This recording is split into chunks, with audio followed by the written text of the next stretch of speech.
Welcome to the Queen's Park Oval. Sorry for the late delay.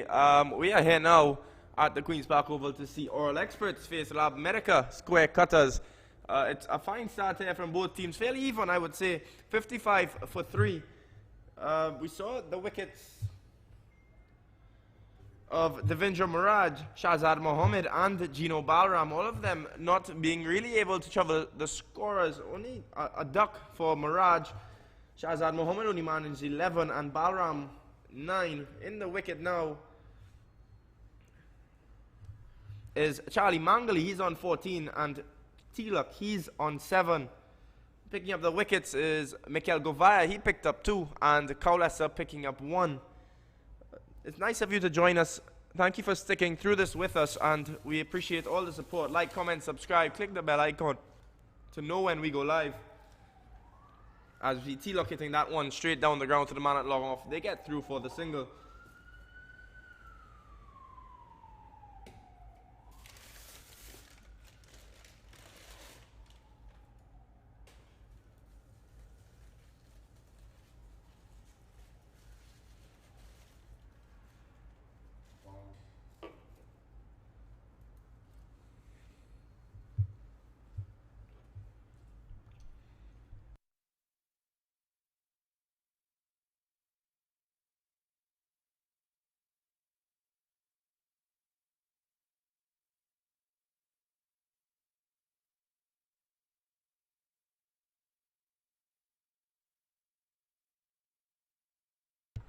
Kaulasa a bit expensive in his first 2 overs. He did pick up the wicket of Gino Balram, but 1.5 overs for 18 runs. It's not a bit what his captain would have wanted from him.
Kelvin Benny is continuing. He's bowled 1.3 overs for 9 runs.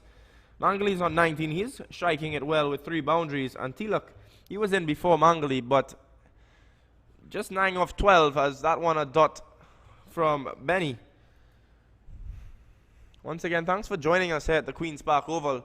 We are with you tonight to see a very exciting game. This is one of the clashes of the tournament, with Oral Experts playing Lab Medica Square Cutters.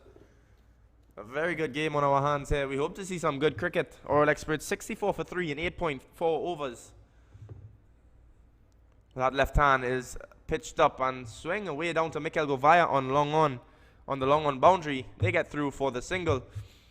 One delivery remains in the 9th over. 65 for 3 is the score now.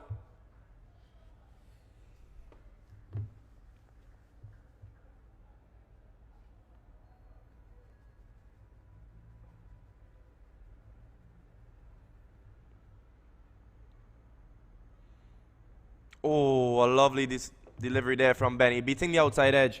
A dot ball to finish. 65 for 3.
We see Sean Ricketts coming into the attack. He's going to be operating from the media center end. Projected score for tonight in this first inning is 195. The partnership is 30. Or wide down the leg side to start from Ricketts. Not what his skipper would have wanted to how he would have started his over.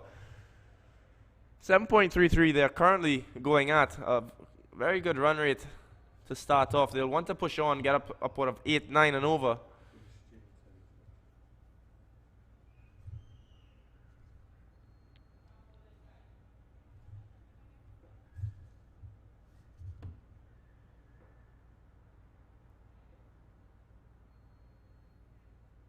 Oh, a Yorker length delivery. That one catching the outside edge. That should run away down to the boundary, and it does. 4 runs to T-Luck. He moves on to 14 now. He's hit his second boundary of the night.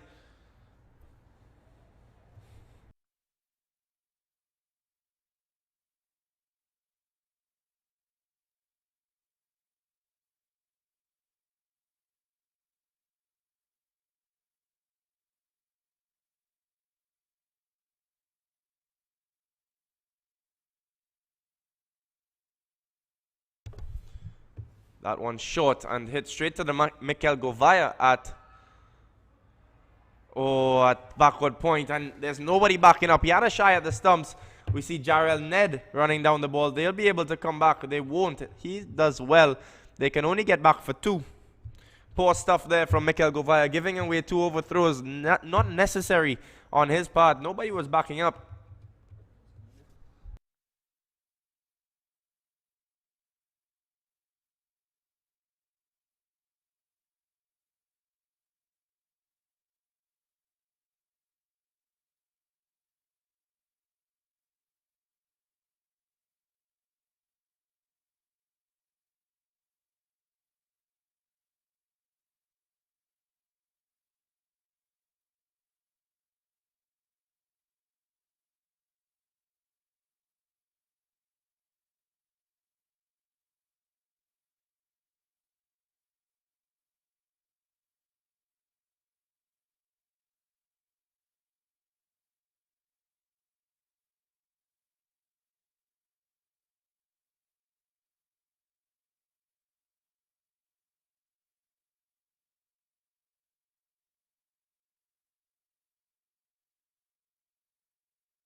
Oh, another wide delivery there by Ricketts.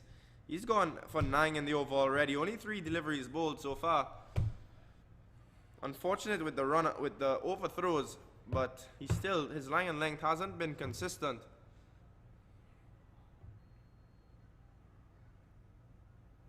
As he's in to bowl his 4th delivery. This one, a full toss through the gap, but the man is on the sweeper boundary. He will pick it up and get that one in. It's just 1 run. There's a deep third man, backward point, cover point, sweeper on the boundary, short cover, long off, long on, short mid wicket, and backward square. As Ricketts once again is into bowl. 20.2 overs remain.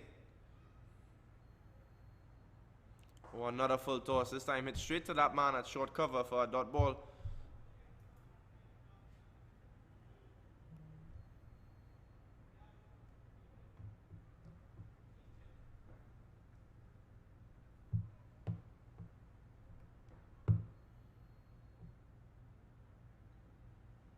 Oh, taking the outside edge. And to Mikel Govaya. He will not throw it this time. That ends the 10th. That ends the 10th over, 75 for 3.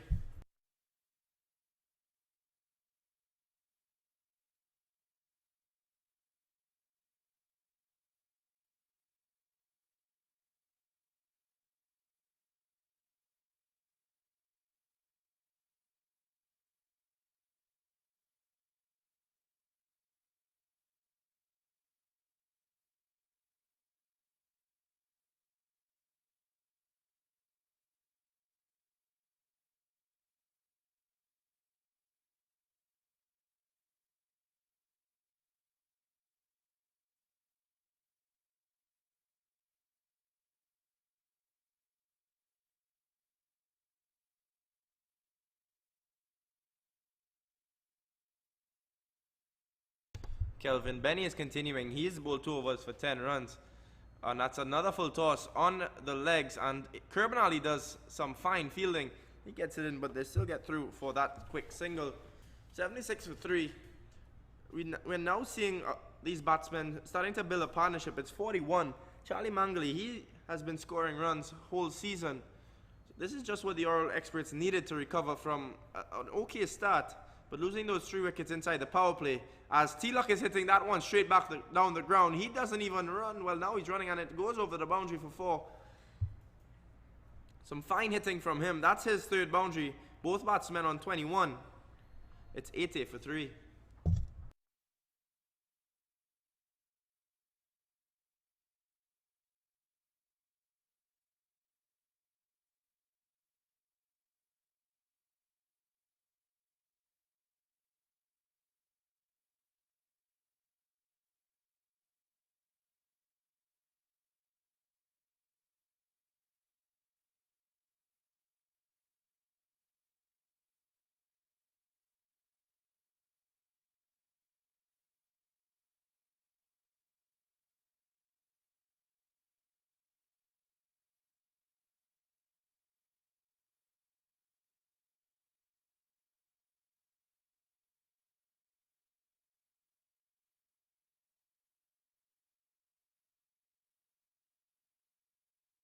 A lovely shot there by Tilak. That one goes all the way for 6.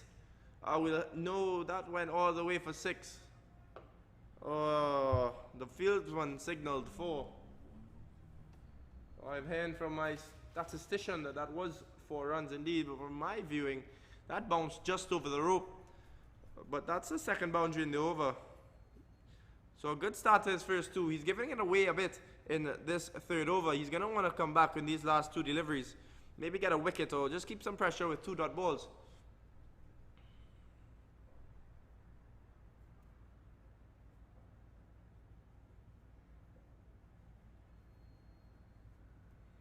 A good delivery there by Benny. He's following up off his own bowling. But they don't get through for any runs. Keeps Tilak on strike. 1 delivery remains in the 11th over. That takes the projected score up to 215 now. This square cutters team, you really only need 1 or 2 wickets and it'll be a bit difficult for them. The inform man, Mikel Govaya, he's going to be There's going to be a lot of weight on his shoulders, and that's a big appeal, and probably just got outside the line there. Look at the replay. Oh, yes, just outside the line. A good call from the umpire. That'll end the over. 84 for 3.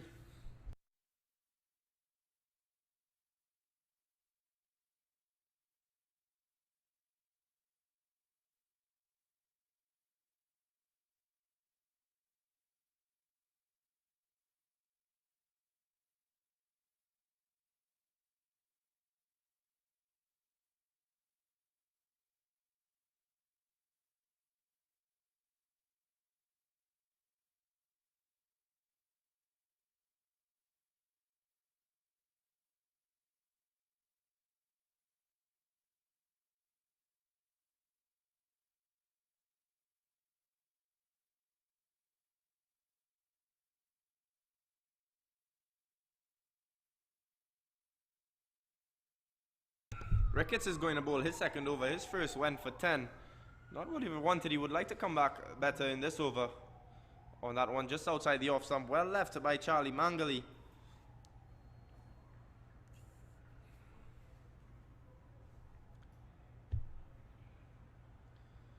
As I was saying before, I think a par total for this Square Cutters team to chase down might be upwards of 220, 230, because they've been scoring runs quickly as well, with Mikel Govaya striking the ball very well. He's going to want to continue that good form he's been having, as you see that one beating the outside edge of Mangley, and it just goes through to the keeper for a dot ball.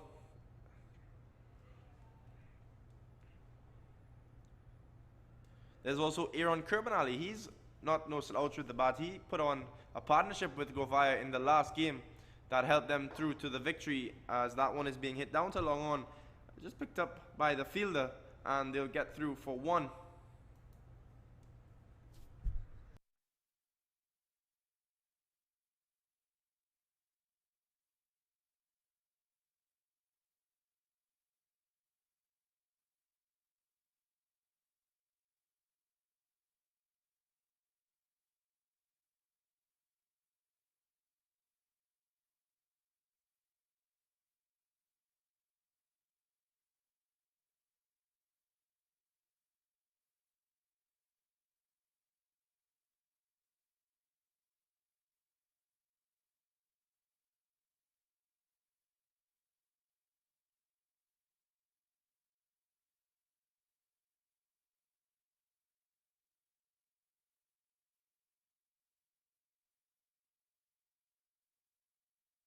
A full toss on the legs, whipped away by Charlie Mangley. It's not going to reach the boundary. Andy Govaya, he's going to turn and pick that one up. They should have went for a third with the arm there, but Mikel Govaya ran around to do the relay. They get back for 2. And 1 delivery remains in this 12th over. The previous ball brought up the 50 partnership for these two.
The new bowler is Aaron Kirbanali. He's gonna replace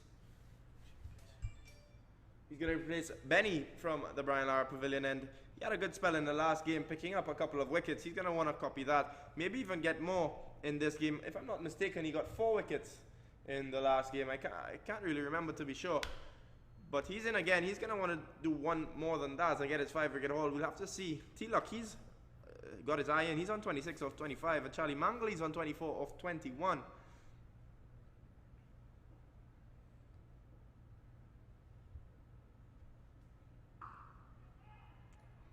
Oh, and the first delivery put down by Ricketts on the boundary. It was a tough catch diving forward, but it should have been taken. He took the first catch. That was a wonderful catch. You wouldn't have been able to see that one down to long on, and it went straight to him. A lovely pouch catch on the lap, but that one he was not able to take. Unfortunate for Kirbanali with his first delivery, as Charlie Mangle is just playing that one straight back to Kirbanali. A good start here with that chance. A dot ball to follow up. A good leg spinner. He has all the tricks of the trade. The leg spinner, the googly. He thinks he has the slider, but it's just the one that stays straight. Another one, that one turning, and straight to the man at backward point. The pitch seems to be offering a bit of turn for the spinners. We saw Mikael Govaya with the new ball. It spun a bit. Saw Gerald Ned have a bit of problems down the leg side, but he's countered that well coming into the end of the middle of this inning. Or short by Kirbanali. That one, the slider, he would like to say, staying straight, and just getting that one out is Charlie Mangle.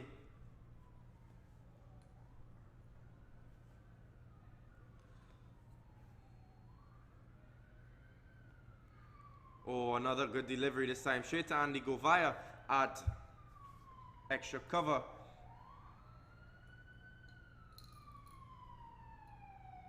A good start here from Kirbanali. He's going to want to finish well. Just the 1 run coming off it so far.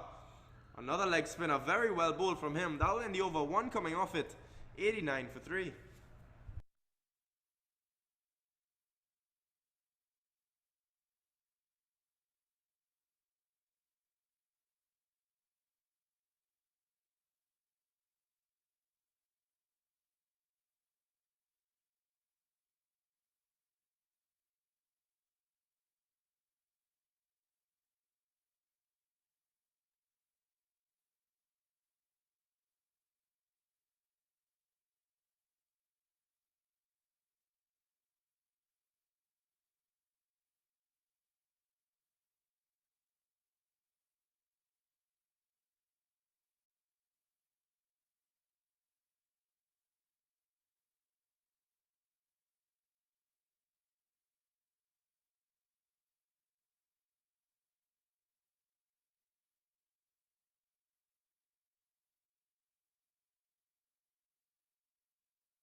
That's the end of the 14th over. One more till drinks, 92 for 3.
Oh, a missed opportunity there from Lab Medica Square Cutters. That one a full toss.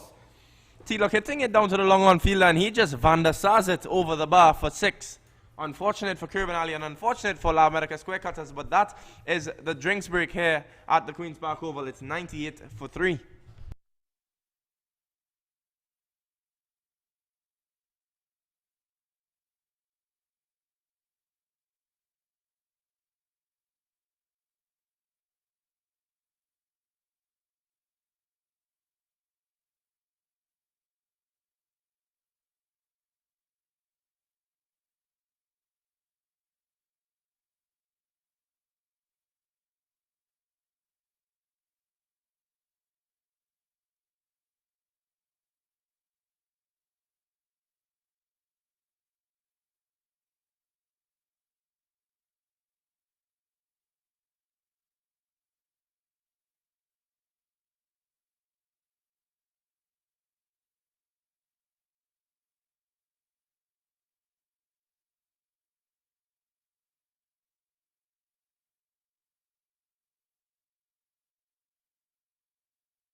The moment you've all been waiting for, the man himself, Keston Ian Bishop Jabba Lewis.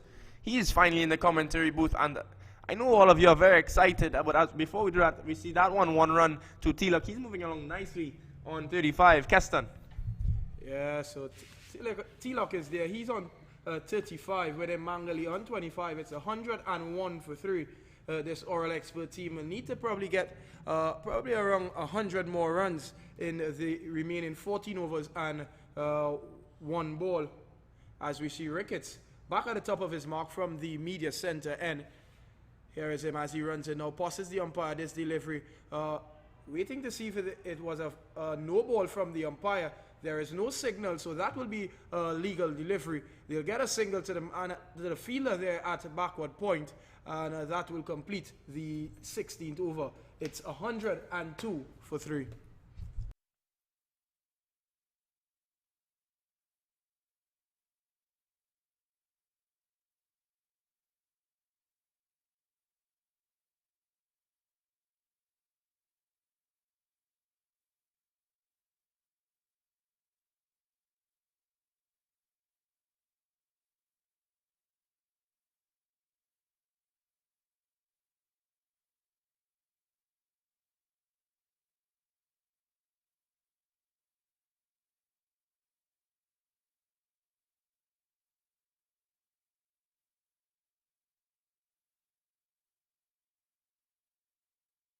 So Kerban Ali is going to continue as this one. It's a full delivery, just driven straight to the fielder at short cover. It's Zayed Ali doing the work there, and he does it cleanly, so no runs taken.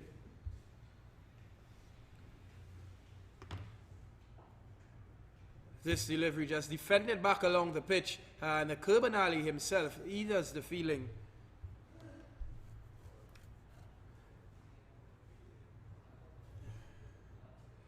This oral experts team probably would have wanted to have a little more runs on the board at this stage, but they are in a decent position to get themselves to a score around 200. We'll have to wait to see how they go, as Mangali is just hitting this one down to the fielder at long on, and they will take a single. So 103 for 3 is the score. I am privileged to have in the commentary box as well former Barbados Trident cricketer, current Trinidad and Tobago Red Force cricketer, and a legend himself in the Queen's Park Oval, Akil Hossain, has joined us in the commentary box. He's going to have a few words with us shortly. As we see Kerban Ali, he waits the ball to T-Lock. And this delivery, he's pulling that one away over the man at long on into the Carib stand for 6 runs. So a good looking shot from T-Lock. Akil, a fantastic looking shot. He pounced on that bad delivery. Yeah, definitely. I think they need to get a move on with the score. You know, it's not the position they would want to be. And they don't want to leave too much work for the dangerous Eric Garcia in the back end. So they really need to get a move on here. Yeah, good shot from him. Here's another short delivery. And T-Lock is pulling this one down to the man, the fielder, sorry, at long on. And they'll take another single. Young Mikel Govaya, he got them off to a good start in this game. He picked up 2 wickets, 2 quick wickets, that of Devendra Mirage and the wicket of Shazad Mohammed.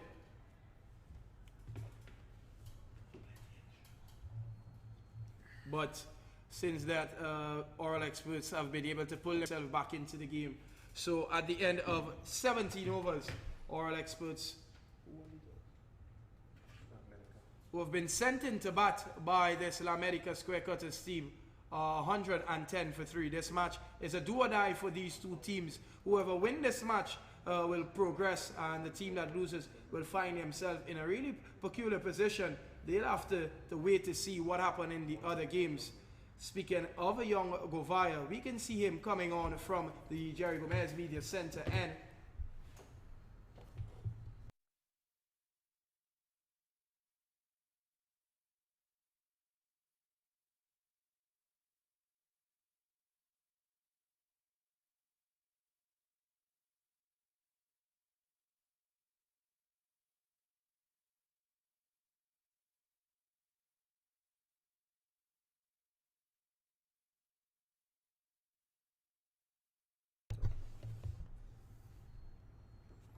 As we see the strike bowler, Mikel Govaya, back into the attack.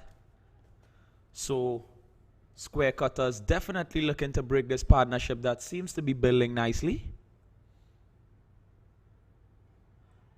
This one is cut away and dropped. And Govaya is angry as it puts down in at backward point there. An easy catch, but it seems to just bubble out of the fieldsman's hand. Govaya isn't happy. Hands on his hip as he bows his head.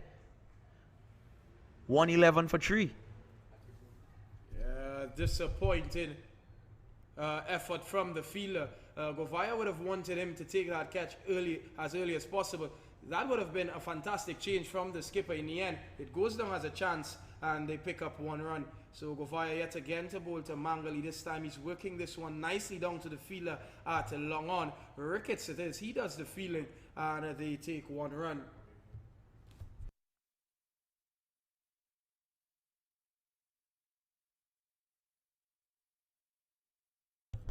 So here is this delivery, and T-Lock is just playing this one to the fielder at backward point, and there is no run.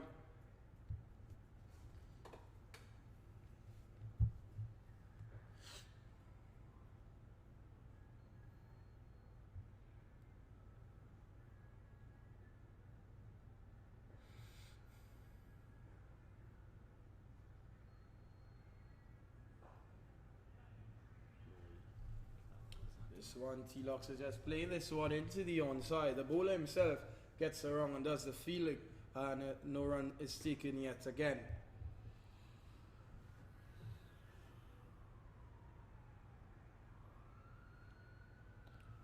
As we see another dot ball here from Mikel Govaya, it seems like these two batsmen are not going to take any chances after having had a chance early on in the over.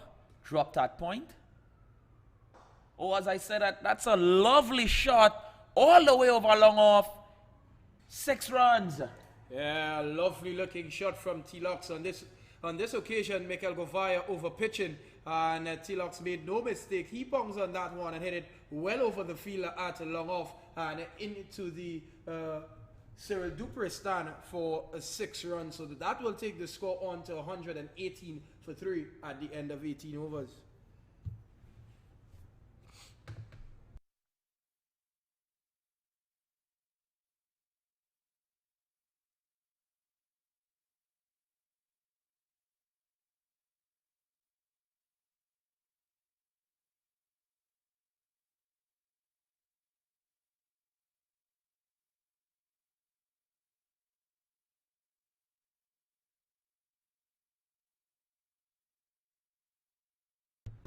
So Kurban Ali is going to continue from the Bryan Lara Pavilion end.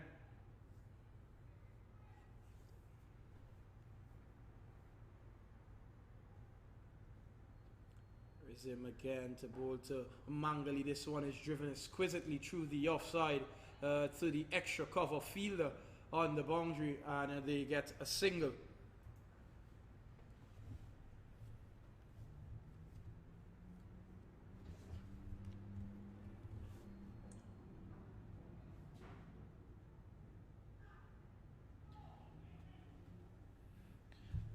As T-Locks just tries to guide this one past the backward point. Fieldsman there, no run. So these two will definitely be needing to play some big shots. T-Lock, the more aggressor of the two batsmen. Somebody's going to have to do some big hitting here. As this one is lofted over cover. As they turn for one, is there going to be a second? No, says Mangali. He's going down in age, we know. I'm not sure if he's the quickest around the park these days. As they stay for one. Score moves on to 120 for 3. And with that run there, it brings up the 50 for T-Locks. So a good innings from him so far.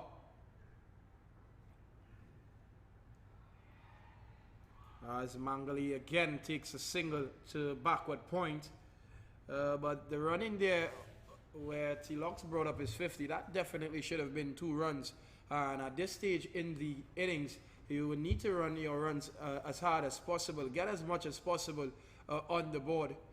Don't let any run slip by as this one. Another short delivery. And Tallawahs is hitting that one yet again over mid-wicket and into the Carib stand. So that's 6 more runs to him.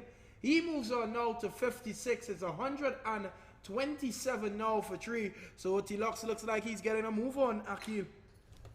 Tallawahs seems to have made up his mind here. He's not going to stick around anymore. The overs are running out, and they are definitely going to look for a score of 200 plus here as Aaron is up and bowls. And this one is defended to short mid-wicket. There's no run. So the end of the over, 127 for 3.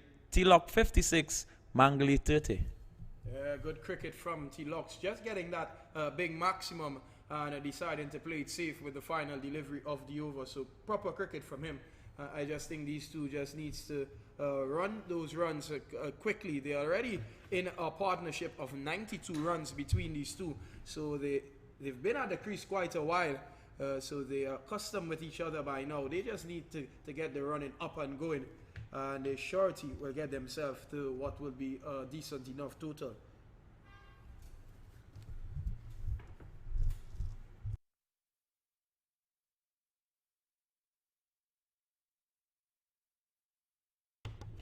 As we see, Govaya continues from the Willie Rodriguez end, facing up to Mangali. As this one is true, Mangali and the keeper himself, they cross for 1. They're hustling for 2. Is there going to be a third? Yes, no, yes, no. No is the final call. And Govaya seems to be in all sorts as he stands there wondering where did that delivery pass. He seems to be in some great bowling form tonight. What do you think about that delivery, Keston? Yeah, good delivery. Tossed up, spinning back into Mangali. But it's nice to see Govaya actually bowling well tonight. His bowling hasn't been the best throughout the tournament.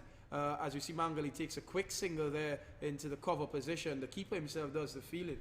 But he hasn't really been in top bowling form. He's been excellent with the bat and exceptional in the field. But it's really nice to see him actually bowling and trying to spin the ball here tonight.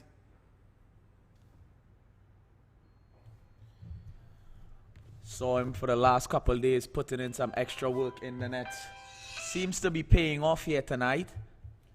He's a really good kid, you know. He just needs to get everything put together and just go out there and put in the work. As his delivery is tossed up and is played defensively on the offside, no run. Yeah, he's a really talented young cricketer. He has a bit of discipline issues. That could be worked out as he gets older. But he's a really talented young cricketer. And he just needs to get his game together. As we see this one hit down to the fielder at long on from Tallawahs. And he gets through for a single. So still one delivery left in the 20th over. Here is Govaya to Mangali this time. He's working this one into the onside. There was a bit of hesitation with the single. In the end, they get through for it as the fielder at mid-wicket had to run around to his right, to his left, sorry. And in the end, they scamper through for the run. So that will complete 20 overs here. It's 132 for 3.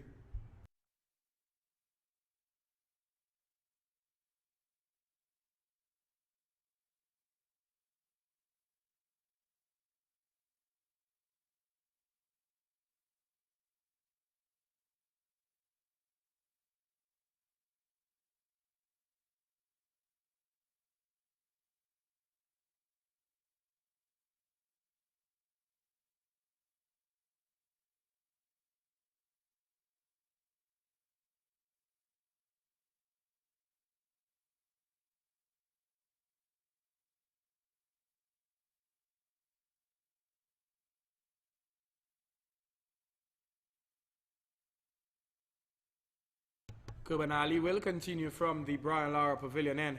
And this delivery, oh, I'm not sure how that didn't get the wicket of Mangali there. That one looked like it was a slider from Kubanali. It just hit through and it beat Mangali. All ends up unfortunate for Kubanali. It didn't hit the stumps. So Mangali remains there as we see yet again. This delivery is just swept away past the man at backward square and into the boundary for 4. So after that delivery, beating the bat of Mangali, he made up his mind that he was going to sweep on at this one. That delivery, Kerbelani just straight in a line that the first one where the bat was beaten of Mangali. It was outside the line of the off stump. But on this occasion, he pitched that one on the line of middle and leg, and Mangali made no mistake. He swept that one away into the boundary for 4 runs. This delivery, a short delivery from Kerbelani, and Mangali's pulling it down to long on for a single. 137 for 3. Mangali is on 37 with him. T-Locks, he is on. Oh my word, what a shot from T-Locks up into the second tier of the Caribstan. A short delivery from Kerbelani, just pulled away with disdain from this right-handed batsman. He's on fire here tonight. Akil Hossain, that was a shot of authority. My God, T-Locks. It may be a bit too late, but what about a World Cup call, buddy? You're definitely on track with those kind of shots we're seeing here tonight. A massive hit there off Kerbelani. He's going to have to rethink his plans to you this time.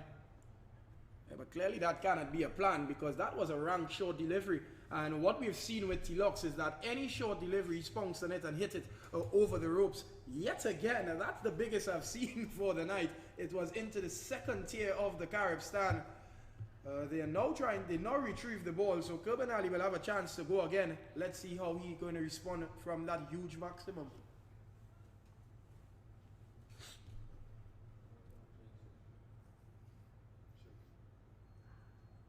And oh my God!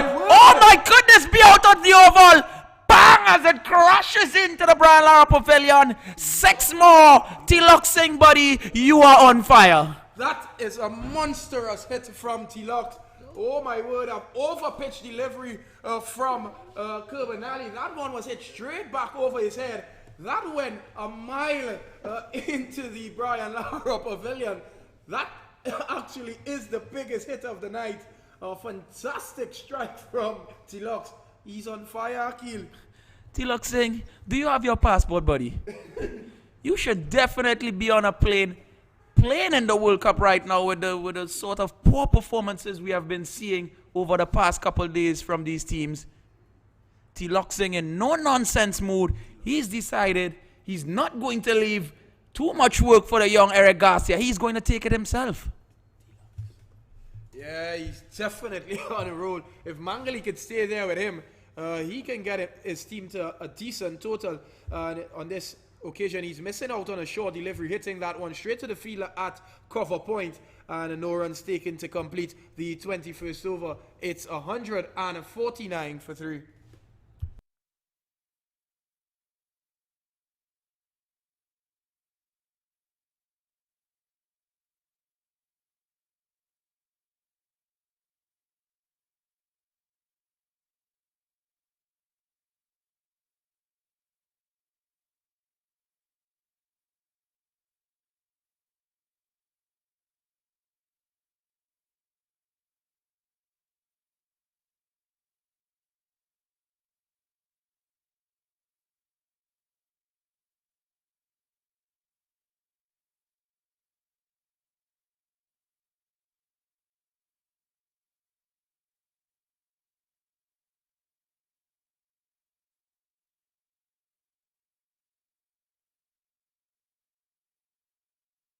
So Mikel Govaya is going to continue from the Willie Rodriguez end, as this first delivery, Mangali's just pulling that one backward of square and into the boundary for 4 runs. So a bad delivery from Govaya to start.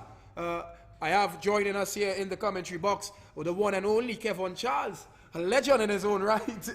O.R. Mo'ar, also known as. He joins us now. A bad delivery to start from young Govaya.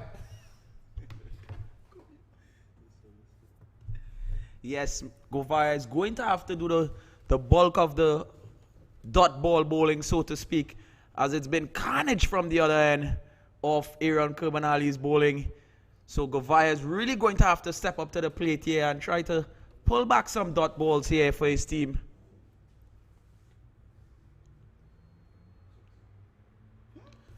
As we can see, this delivery changing his line of attack an angle as well as he comes around the wicket.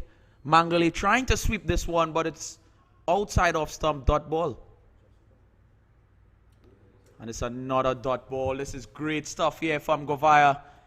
Going full and wide, and Mangale played all across it. But it seems like Mangale has said himself that he wants to hit the ball backward of square most times. As we saw in the shot before that last delivery, he was trying to hit a ball outside the line of the off stump, backward of square. He should be crunching that one through the offside. Yet again, he's missing out on a short delivery. Those are not actually decent deliveries, to be honest. It's short and wide deliveries outside the line of the off stump. But Mangale looks like he set himself to hit the ball in only one direction. As we see yet again, he's missing that one. That one looks like it was the knuckle ball from Govaya, just going further away from the right-handed Mangale.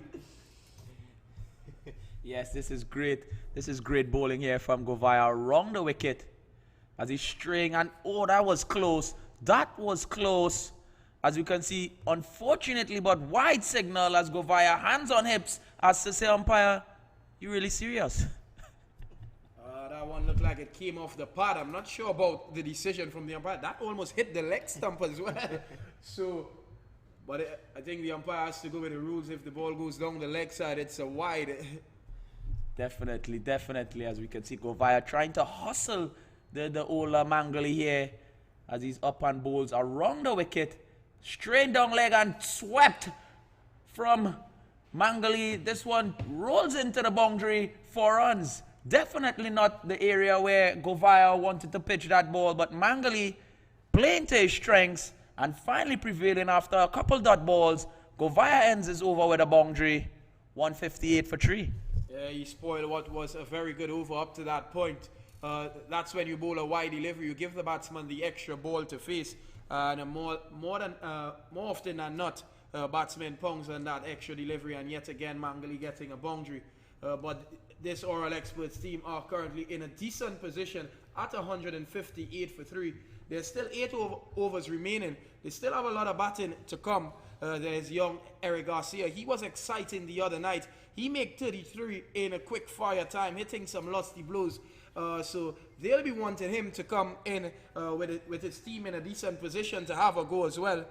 We wait to see how it goes. But for the moment, the partnership between these two is 123.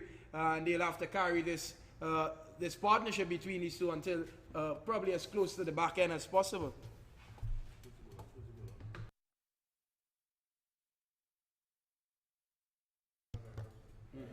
This is where I would like to see young Govaya take charge of the game.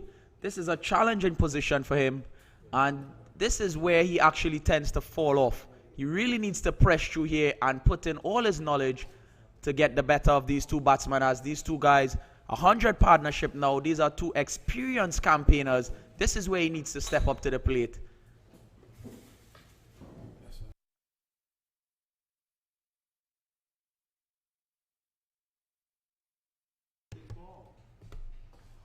Oh, that's poor work on the part of the bowler and the wicket keeper as well.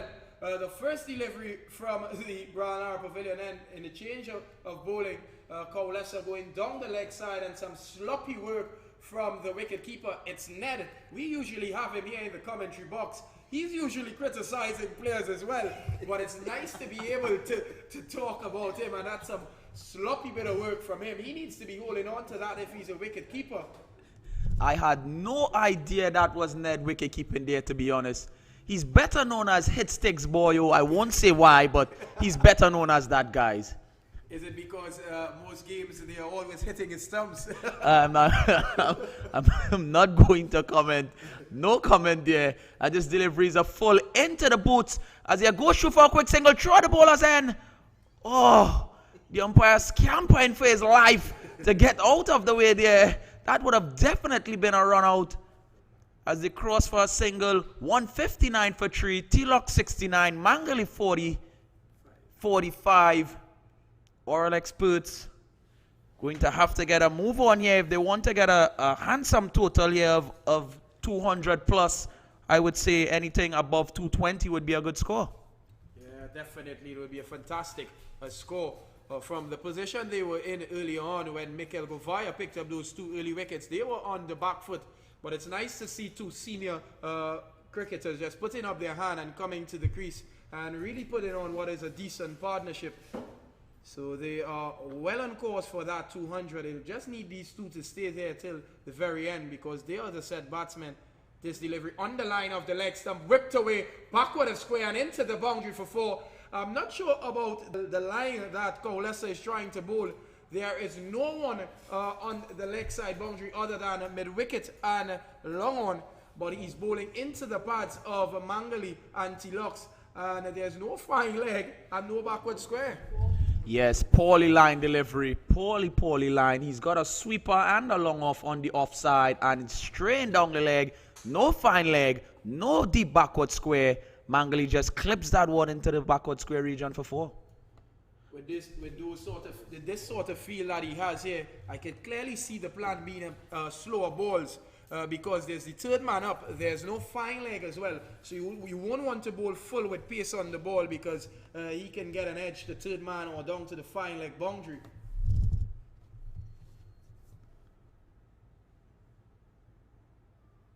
As this one is pulled away into the fine leg region for 4. I'm a bit confused up here as to what is the bowling plan of this bowler.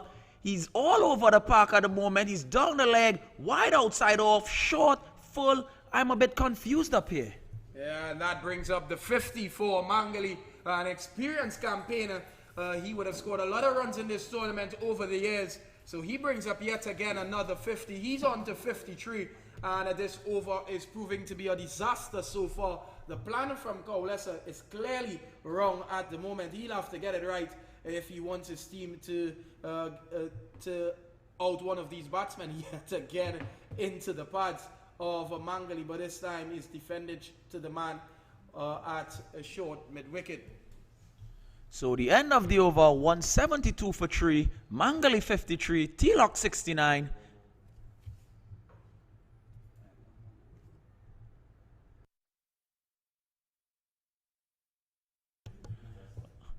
And it seems to be the umpires are just in favor of Kaulesa. They're feeling a bit sorry for him as the scorers up here signaling to me that there were 1 ball left. They definitely had a delivery left. There was a wide on the first ball. But the umpires yet again made their decision. The disappointing thing for this La Medica Square Cutters team is that Mikel Govaya has already completed his quota of overs. He's bowled his 6 overs for 35 runs and picked up the 2 wickets. He went on an economy rate of 5.83. They probably will be disappointed that they don't have him to continue. It's going to be Amando is going to come on to bowl. Amando Phillips is the new bowler. This is going to be exciting to see because it's a new bowler at a crucial stage in the innings. I know Mando quite personally, and this is going to be an excited a spell of bowling here from the Willie Rodriguez end. I am definitely going to be taking cover here, Keston. I'm not throwing anything out there, but I think I should be taking cover from this end as we see Amando Phillips getting ready at the top of his mark.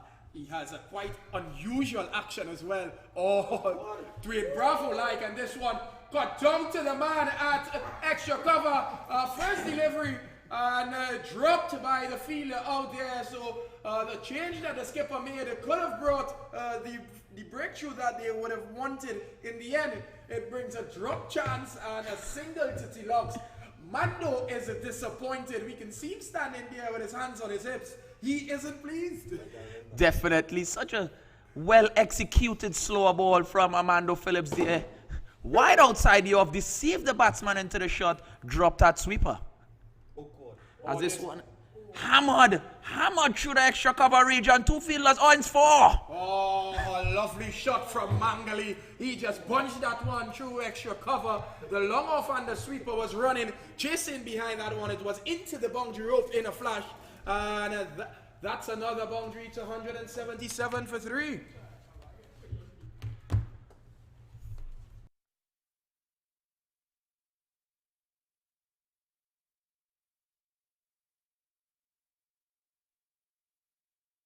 With me is Kevin Charles. And this over could have been so different had that fielder taken that catch. First delivery, this one pitched up on the line of the middle stump. Mangali just whipping that one down to the fielder at long on for a single. So a missed opportunity in the over so far. Armando, it seems pretty disappointed. Well, he shouldn't really be too disappointed because that first delivery was a really poor delivery, if I may say, a nothing delivery, and should have been slapped over the sweeper region for 6. He was lucky to get away with that one. Let's see, he continues. It's a short delivery again. He's trying to force it over the back foot, and this will go over long off for 6 more. Very expensive over in the making so far. What a shot from Tallawahs. That ball was more or less back of a length. He was on the back foot and just slapping that one over long on into the Cyril Dupree stand for 6 runs. So this over could have started off with a wicket. In the end, it's yielded 12 runs or so far. An expensive over in the game. Mando will be pretty disappointed. Most definitely. I think this wasn't the right time to bring on Mando. His first game of the tournament so far, and he's not under the pressure. Well, another short delivery there. And signal wide by the umpire. That delivery should have been cut away to the boundary for 4, because there's a lot of room on the offside there.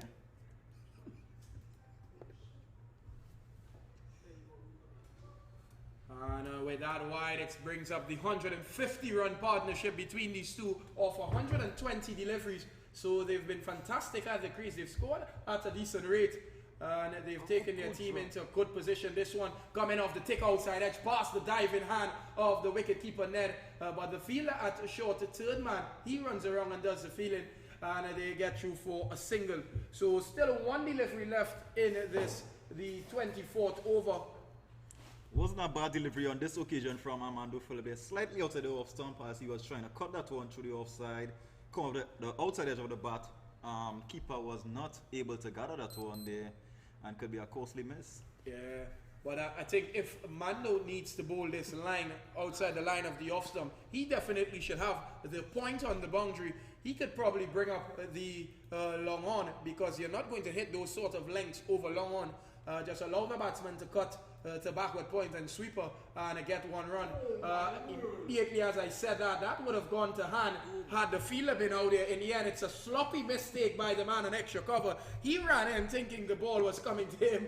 In the end, it was on the other side of him, and it goes into the boundary for 4. So we said this could really be an interesting first over, and it definitely was. Armando didn't disappoint. First over for Armando Philippe, costing 18 runs there. He could have been a bit disappointed there, because 2 chances went down off his bowling, but that's part of the game. Yeah, it's a difficult situation for any bowler to come in. He didn't bowl a ball in the game so far, and to bring him in a position when these 2 batsmen were set at the crease, it was really difficult on his part to execute. He did it with the first delivery, but the chance went to begging. So this oral expert team are in a decent position now. 190 for 3. 6 overs remain. They'll want to at least get 40 runs in that 6 overs. They'll get themselves to around 230. They still have the firepower of young Eric Garcia to come. So it could be an interesting last 6 overs, and we can see a lot of runs being scored. Most definitely. The momentum seems to be with oral experts at the moment here. We've got 2 set batsmen, Tillok on 77 and Mangali on 62. We've also got Eric Garcia to provide some power hitting at the end of the innings here. So hopefully 240, 250 will be a very good total on this wicket here. Yeah, that has been the scores that have been most challenging to chase down in the tournament. It's not because teams cannot get it, but I think seeing 250, 260 on the board, that's a psychological advantage, I must say, for any team going to chase 250 runs. It seems a mammoth task, but the way the pitches is played, it's going to be a really easy chase for any team that apply themselves well. As we see, Zayed Ali is going to be the change from the Bryan Pavilion end. He's bowled 2 overs so far for 70 runs. He's gone at an economy rate of 8.50. He comes on at a stage where it's a bit of destruction going on between these 2 batsmen. Oh, it's a wild slug across the line there. Misses the stump and the keeper, and it might just trickle into the boundary there for some really ordinary work again on the boundary player from Armando Philippe. Yeah, that one came off the inner edge of Tallawahs, beating the keeper. There's no way he was going to get that one, and it trickled into the boundary. The man running to the boundary from short third man, Mr. Phillips, who just bowled that last over. That was a ridiculous effort to stop that ball as it went into the boundary for 4 runs. So not the ideal start that they would have wanted to this over. A boundary already and 194 for 3.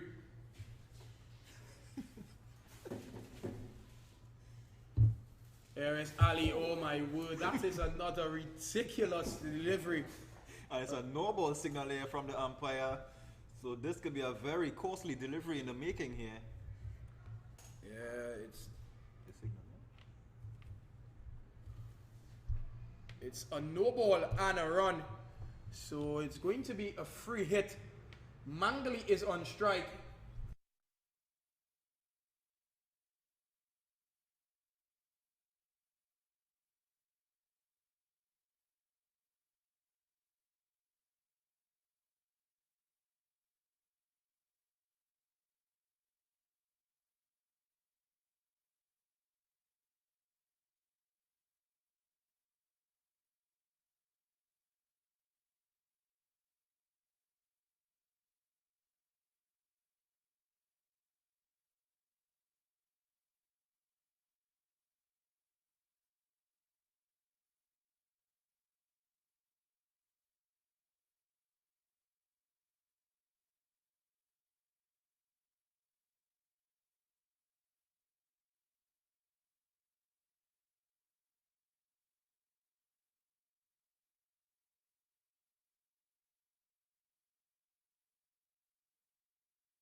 Oh, what a shot there from Tallawahs.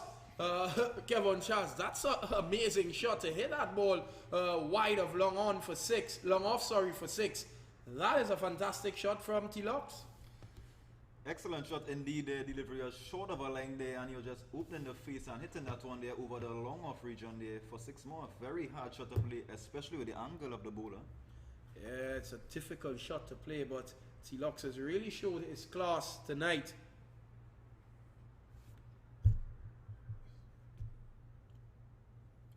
Oh, that should have been 6 more runs in the end. That one came off the pad. And Tallawahs himself, he just throws it back for the bowler. So no runs.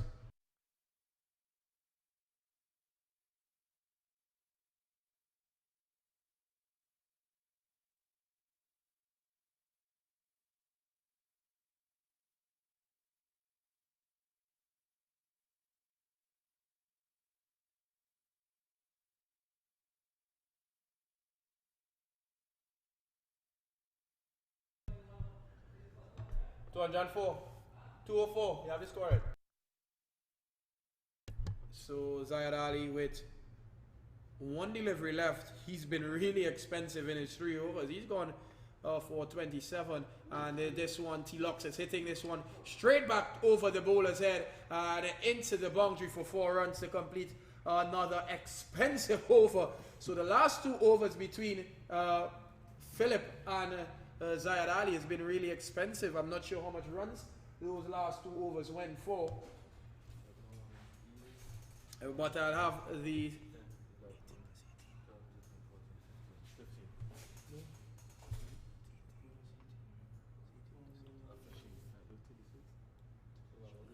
so those last 2 overs have gone for 36 runs.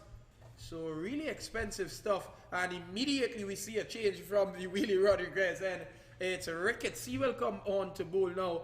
They've had enough of Phillips already. They've seen enough in this game to realize that that was a poor change. They're going to bring back on Ricketts to see if he can break this partnership. Partnership is 173. If they can get it to a partnership of 200, it's going to be fantastic. Square cutters will be looking to get some wickets here to kind of slow the momentum.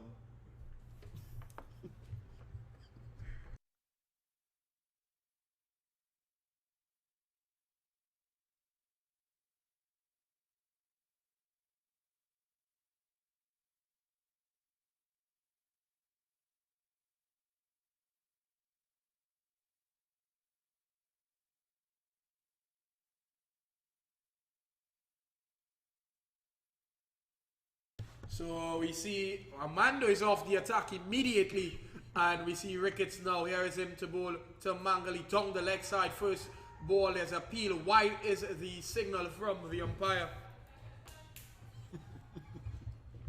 As we see the umpire changing his decision, it came off the pad. Square cutters will really need to tighten up there in these last few overs because they could be chasing about 260 runs here. So they really need to get some wickets to stem the flow of runs so far. It's been carnage in the last 4 or 5 overs. This delivery, Mangali just slapping that one down to the fielder at long on. It's good to see Armando feeling one quite cleanly this time around. So it's going to be 1 run. They've been poor in the field since Mikel Govaya got them off the fantastic start. They have really let that opportunity that they had in the game slip away. Oh God, a no ball again. It's a no ball, and it's probably going to go into the boundary for 4. It's not. It's going to be 1 run. The batsman just walking that one. Tallawahs. It almost took off his head. He doesn't have on a helmet. So, wow, that could have been disastrous. Yeah. Very dangerous ball there. You can see Ricketts here really under the gun so far. He's not handling the pressure well, and he would need to.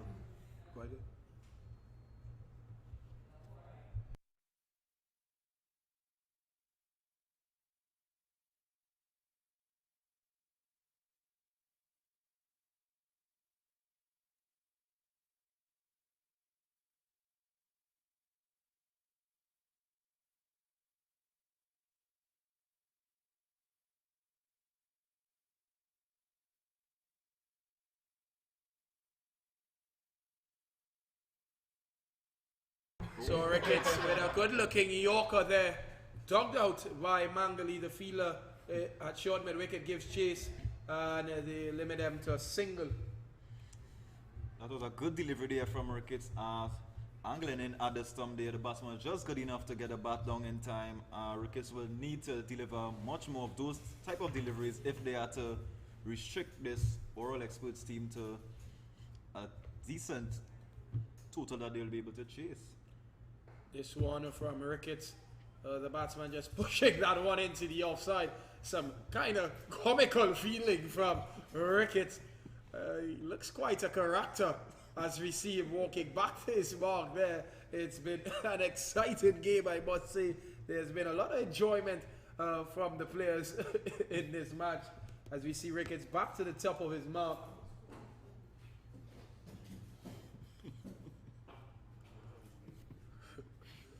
There's delivery. Oh, my very high. And it's a 6 over the long off region here. Going into the Cyril Dupree stand. Wow.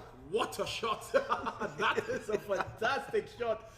Surprised Ricketts is not walking back to his mark with his chest pumped up like he did the ball before. In the end, he was just looking over his head as that one sailed into the Cyril Dupree stand to complete the over. Fantastic over again for this Oral Experts team. Well on course for a total around 260.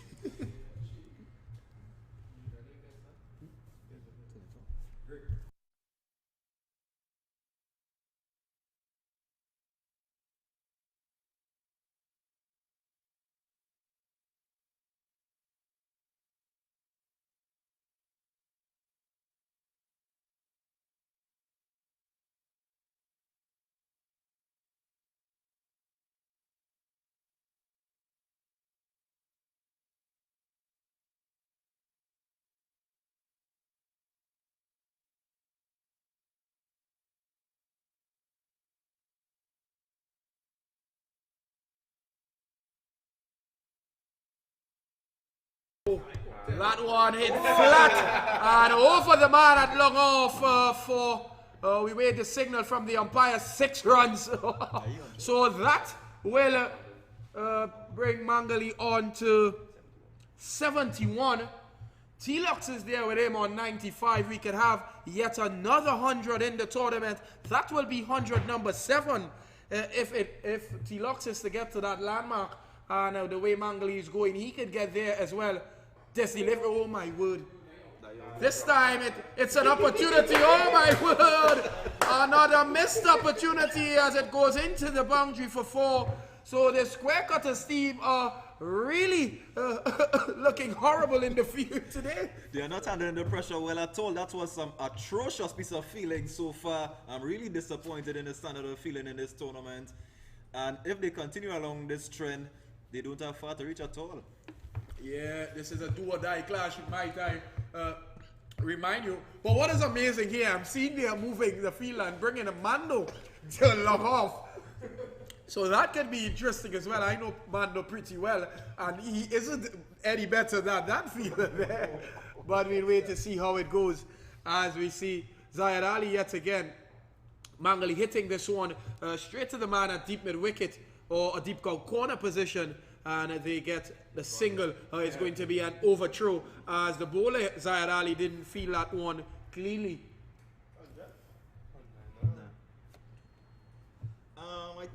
I think the lab. Who's it?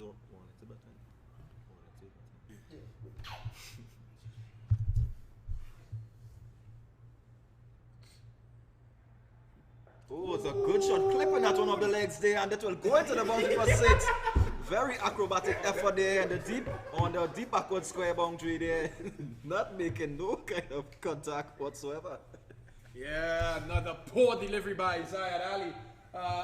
It will bring up the 200-run partnership between these two. So they have come together at the crease and really build what is a solid partnership and put their team in a decent or more or less a commanding position in this game. Zayed Ali has been operating here at an economy rate of 13.36 runs per over. Not sure why he's still bowling, but clearly these back-end overs for this La America Square Cutters team have yielded a lot of runs. As we see another poor bit of work from wicketkeeper Ned. He definitely should get himself back in the commentary box here with us. He should have stopped that one despite coming off the leg for the leg bye. I think right about now the fielding teams, they are just ready to go in the dressing room there and just sit down. They've had enough of this here. It certainly has looked so, as this delivery just punched off the back foot from T-Locks out to the fielder on the extra cover boundary for a single. So he moves on to 96, and with that shot they will complete the 27th over. It's 238 for 3. 3 overs remain. Let's see what these 3 overs have for us so far. In the last 6 or 7 overs, there's been a lot of runs scored, so I expect nothing different in the last 3 overs could cause close to 40 or 50 runs if these 2 batsmen stay at the crease.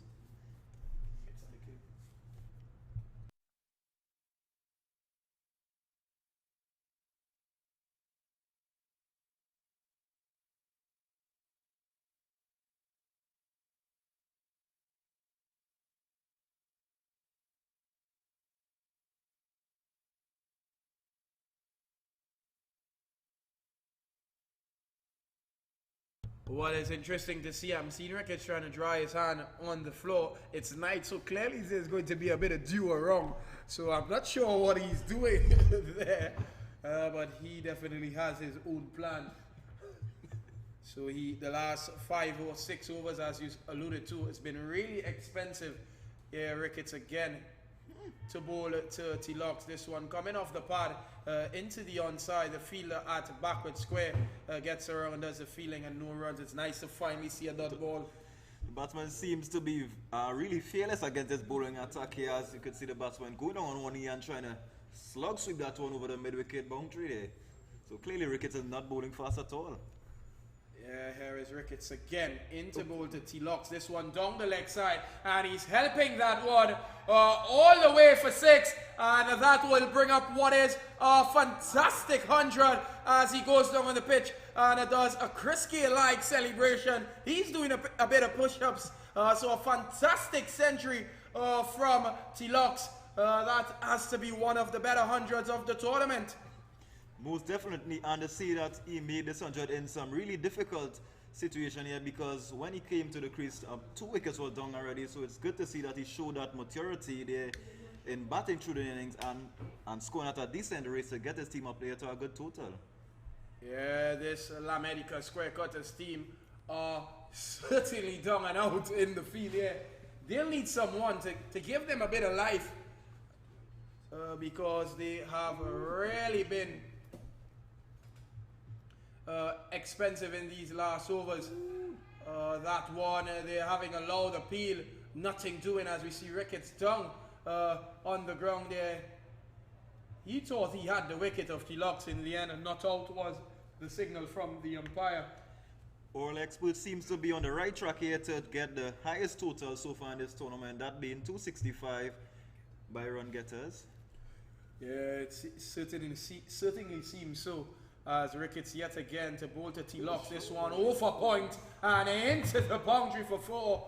Oh my word, this is getting disastrous for this La America Square Cutters team. They don't know where to bowl at the moment. Clearly you can see there's no plan whatsoever from Square Cutters here. This delivery was short and he was just throwing the bat at this one as it flew over the backward point region and into the boundary for 4 more. Yeah, so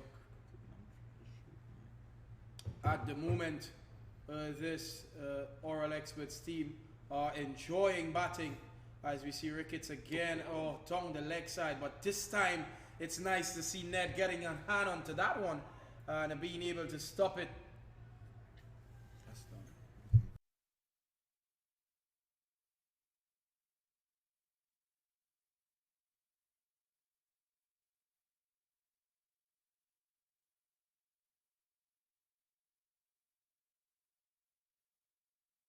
Yes, Ricketts to continue and this delivery. Oh. And he's gone with him. Very anticlimax on that occasion. Oh, Tallawahs has to go. And watch this La America Square Cutters team. They've just gotten a wicket and they look more disappointed than anything else. They certainly should be happy to see the back of Tallawahs. That was a fantastic knock from the right-handed batsman. First time I'm getting to see him in the tournament. And what a way to announce yourself in the Bryan Davis Cricket Festival 2019. A fabulous knock. And he goes for 106.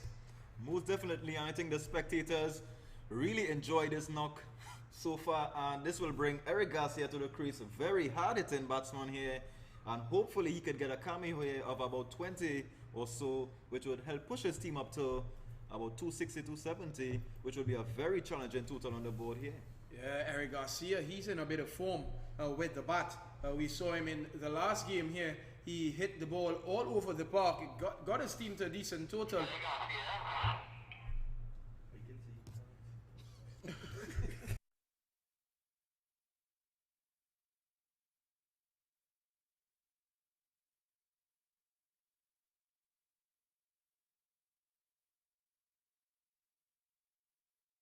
So young Garcia comes to the crease. He is a big, Charlie Mangali is a big fan of this young man. I was privileged to be in the dressing room and I heard him saying this is his player of the tournament so far. He really likes young Garcia. He thinks he has all the attributes to reach to the highest level. I certainly do myself. He just needs to continue working hard. Hopefully he can get a cameo, as you said, and get his team to probably the highest score of the tournament. There's a lot to like from Eric Garcia. He's a good medium pace bowler and he's got a bit of talent here with the bat. He's a very hard-hitting batsman here, so if he gets in here, it could be very dangerous here for the Square Cutters team. I must tell you, I did a bit of work with him. I wouldn't give myself any credit for the way that he has performed. It's solely down to the way he's gone about and the work that he's put in. But what I can tell you, this sort of situation that he comes in is definitely the one he wants to play. He probably wants to play somewhat like Andre Russell. I don't think he has the power like him, but he's probably a much better batsman technically. But certainly the innings or the situations he wants to find himself in, hopefully he can execute here tonight for his team. Most definitely. Well, there's not a lot of pressure on him so far, so he's got the license to come out here and play freely, and hopefully he'll be able to get some runs to his name. Yeah, so we see a change from the Bryan Lara Pavilion end I'm surprised that they're going with spin in these back end overs. Is it that they don't have a pacer to bowl or to finish off? But it's a real surprise. Kurbanali comes back in. He's bowled 5 overs for 41, so he's been expensive as well. Yet to get a wicket. So we see him here to Mangali, and he's hitting this one up in the air, down to long, over the man at long off, and it goes all the way for 6 runs. So Mangali now moves on to 89. The score moves on to 255 for 4. So Mangali himself well on course for 100. He needs 17 more runs. Sorry, 11 more runs. Well, Mangali is a very experienced player here. He's been playing in numerous tournaments for a while now. He's got plenty of 100 here, so this will be no different for him here tonight if he achieves it. Oh, this one, he's slapping that one over the fielder at long on as young Mikel Govaya just had to look over his head as that one sailed just in front the Bryan Lara Pavilion. Oh, so a lovely shot from Mangali. He's on fire now. Clearly we can see him, Mangali's got a lot of range here. The first one, the bisecting long on and long off, and then this one here going over the long on region, sorry. So that's consecutive 6s so far. Yeah, as we wait to see what's going to happen with this delivery. Mangali is going again. This one will sail over long on again, and it's going to be 6 more runs to bring up another fantastic 100 here at the Queen's Park Oval. It's 100 number 8 in the Brian Davis Cricket Festival 2019. It's been a fantastic tournament so far, packed with runs. Very entertaining cricket so far. That's the second 100 of the night. And 3 6s so far, and he's going for another one here. Oh, remember the name! Remember the name! Charlie Mangali! 4 6 so far, Carlos Brathwaite. This is fantastic stuff here at the Queen's Park Oval. And that's the highest total so far in the tournament. The bowler will be very dejected here so far, and hopefully he could go for 2 more 6s to close off the over. This has been exciting. Mangali is going to go. He's not going to block. Oh, this one short and flatter from Kurbanali as it's punched into the offside. The fielder, it's Andy Govaya. He stops it with his boot, but in the end it won't stop them from getting through for 2 runs. It could be a total of 300 being chased. They only need 25 more runs. This delivery again, short delivery, and he's slapping that one out of the long off region here, and there's a trot for a single here. Oh, nice to see Mando down there stopping that one cleanly. It almost bubbled through his leg, but Mangali was always going to settle for 1 run because he's the man in full swing at the moment. That over yielded 27 runs. Oh my word. So when I thought it would have gotten better with the wicket of Tallawahs, it actually has been worse because Mangali have shifted gears into ultra aggressive, and he has dispatched Kurbanali all over the place. Kurbanali goes for 68 in his 6 overs, an economy rate of 11.33. Fantastic batting so far. I don't think any bowler was spared tonight. Most of the bowlers travel the distance here. And I think it's too late to recontain now.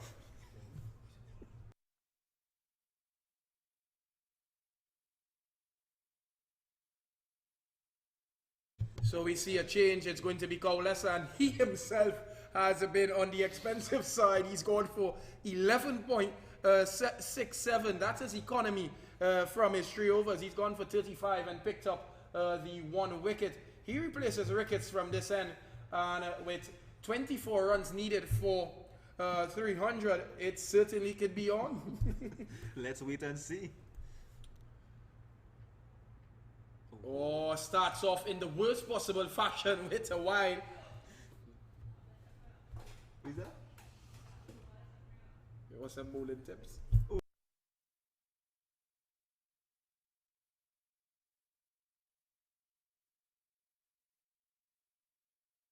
Here is Kaulesa again as he runs in. Oh my goodness, brilliant shot there out to the sweeper on the offside boundary. It's only going to be 1 run. Which will bring Eric Garcia, the hard-hitting Eric Garcia on strike here. He's yet to get off the mark, but I think he'll be looking to go for a maximum here, or at least try to get Mangali back on strike would be the most sensible thing to do. I 'Cause I probably think he has to go. He can hit it a long way. Oh, that one almost going with the leg stump. So probably you should get Mangoli on strike, as you said. With still 4 deliveries left in the final over. That already is a daunting task. I can see Cowlessa just looking up at the scoreboard and seeing 278 and shaking his head. He surely already knows it's going to be a tough task to get there. Oh my goodness. A good delivery there, and he's just squeezing this one there out to square leg. And he'll get a single. So Mangoli is going to have a chance with 3 deliveries here. He'll be wanting to go for the maximum with these 3 deliveries. Let's wait to see how this over is going to transpire. But so far he's been hitting the ball very powerfully. I don't think any other fielders will be able to stop that if he makes good connection. This one down the leg side again, so another wide.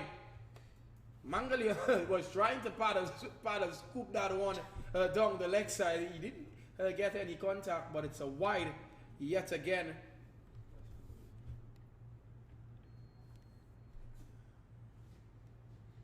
Oh, this is a brilliant shot here over the long off region for 6 more.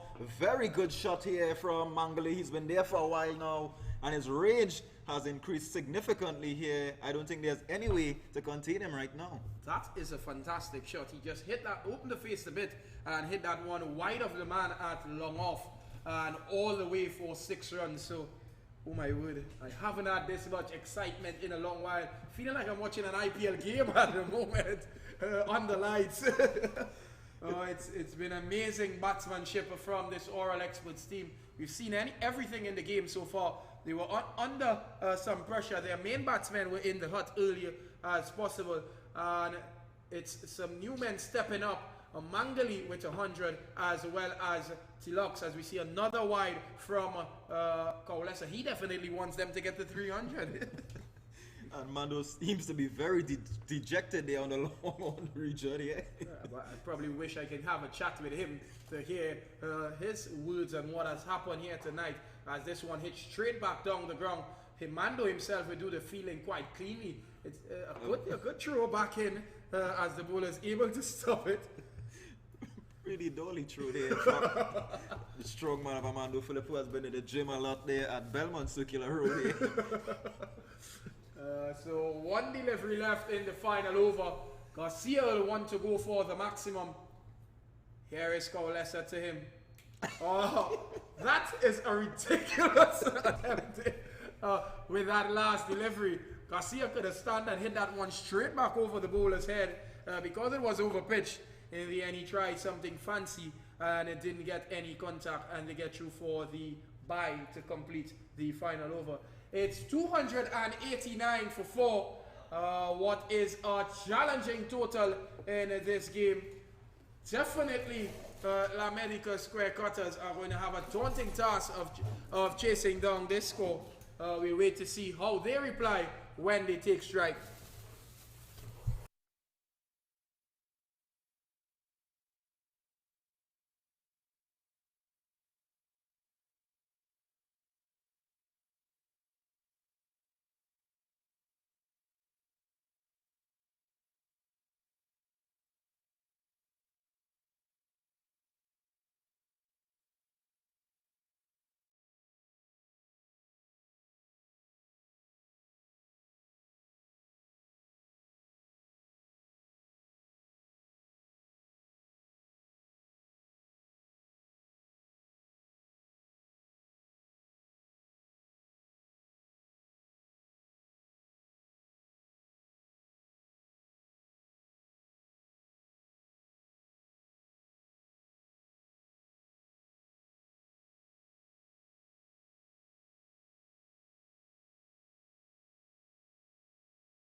And that's the start of the second innings. Eric Garcia opening the bowling, opening the bowling for Oral Experts.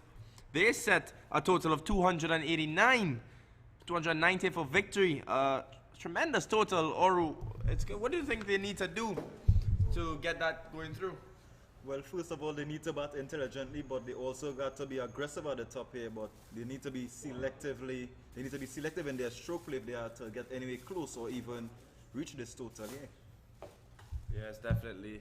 Some smart cricket. I think Mikel Govaya might be the man for them tonight. Hopefully, he could continue his form, as that's a wide down the leg side from Eric Garcia. That'll get the scoreboard going, and it will also start the wides. Well, the batting side need as much help as they could get right now, and they'll be happy for these extras here from Eric Garcia. They need 9.69 and over. We haven't really seen a run rate that high while chasing, so it'll be a big task for this La America Square Cutters team. Most definitely, and this delivery there was coming in to the right-handed man as he works this one onto the onside for a quick single. He's off the mark.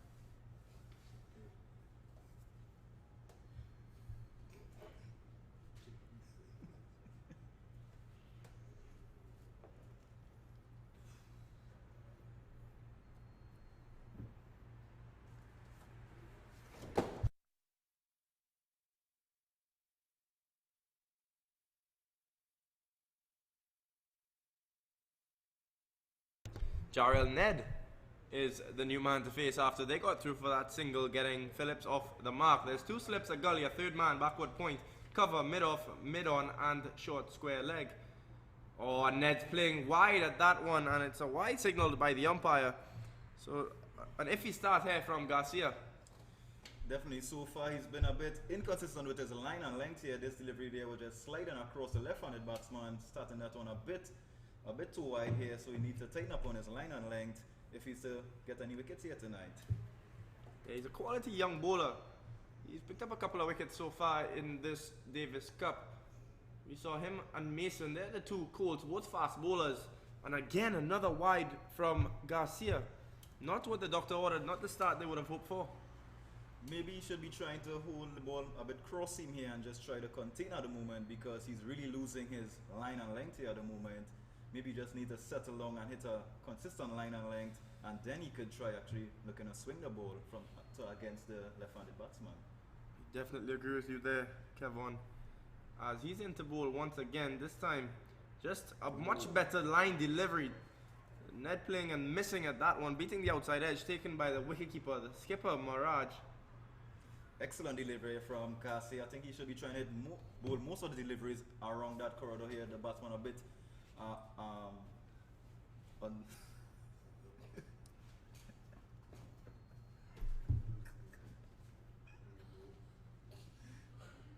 Oh, a wild swing by Ned. He's not really settling here well.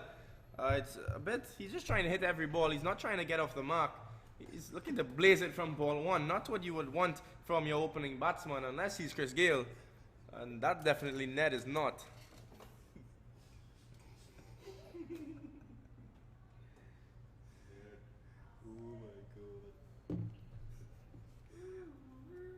Armando Phillips just walked down to Ned and having a word with him here. I don't know who is the more senior partner here. What do you think Phillips had to say to Ned? Oh, a lovely shot through the covers from Ned. Oh, that's a fantastic way to get off the mark. That one was just pitched up a bit more, so he could have just swung the bat through it. It wasn't back of a length like the other two. And it seemed like the advice Armando Phillips gave him, it works. Armando Phillips, knowing him, he would have said, just try to get bat on ball. Very aggressive player there is Armando Phillips. He's in a no-nonsense mood every time he strides to the crease, even though he don't last long. Quality player you're describing there, Kevin Charles. One of the likes of Steve Smith or so.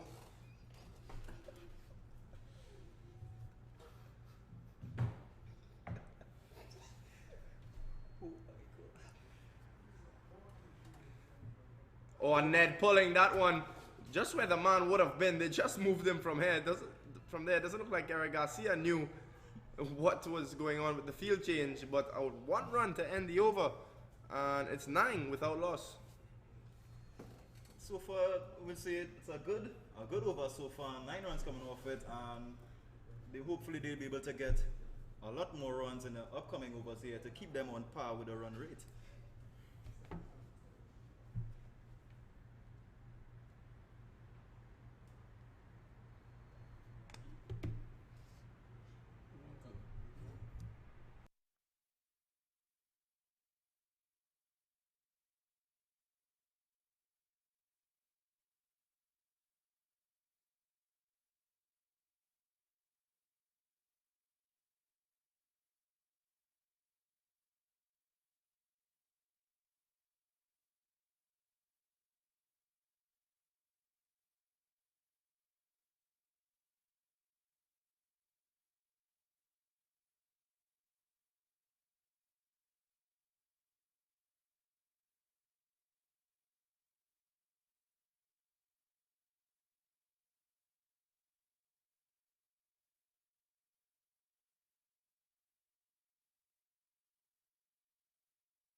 Nicholas Walcott is the new man. He's going to bowl from the Bryan Pavilion end.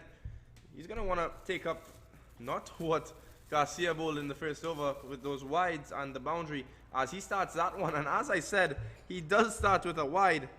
It's a bit of a loose start here from this Oral Experts team.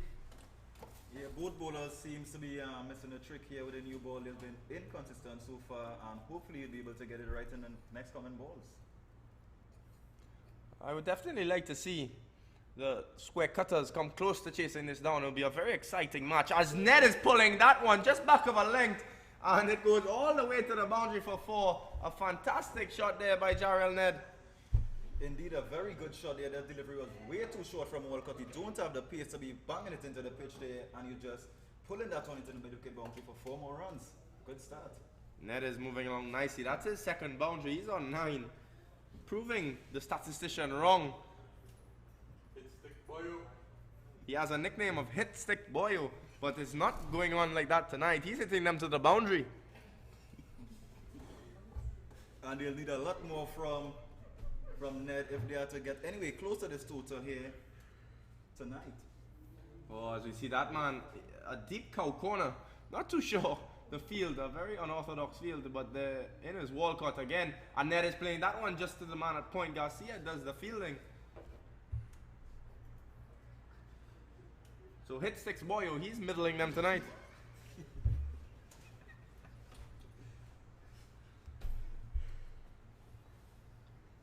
I think they've got a good field here set for Walcott here with the ball going across the left-handed batsman here. He'll be trying to get most of the balls around that off-stump area, encouraging the batsman to drive and maybe could bring the slip cordon into play here. I know we have a few spectators in the media center that would love to see Armando flip on strike. Oh, Ned playing that one straight to Garcia at point once again. The rest of the fielders might not sit down. The 2 of them are playing the game. We've got Ikwe Craig here and Stephen Kedu, good friends here with Armando Phillip, and they would like to see Armando Phillip get some runs here tonight. Definitely. Ikwe is telling me he's such a good batsman. He knows how to hit the ball. He can pace the gaps and hit it over the rope. So he's the all-round player. As Walcott missing his run here, and he'll have to start over on this occasion here.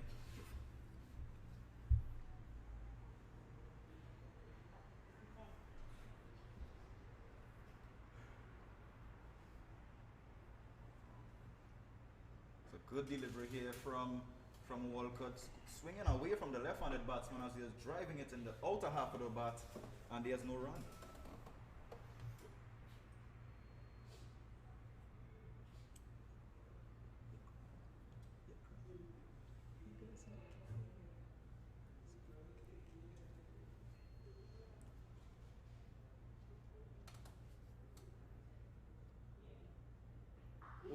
Short delivery, and he was very quick onto that line there, pulling that one into the boundary for 4 more. Fantastic shot there by Jarrell Ned. Definitely what Phillips told him in the first over has been working out very well. He seems to be very strong on anything that is short of a length here. Full extension of the arms. He hit that with tremendous power as it crashed over the ropes for 4. Well, Kevin Charles, I hate to say it, but he's on 13.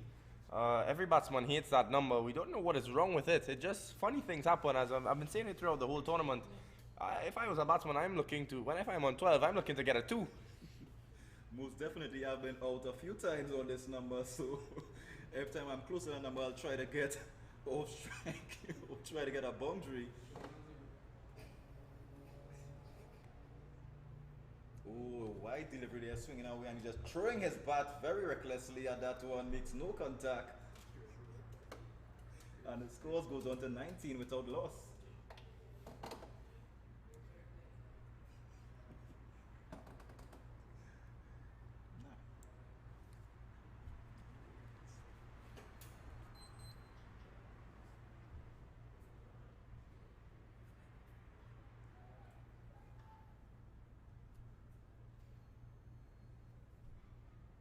It's a good delivery and he's driving this one there out mid-off and there. Oh, there's a mix-up here and this could be the first wicket here.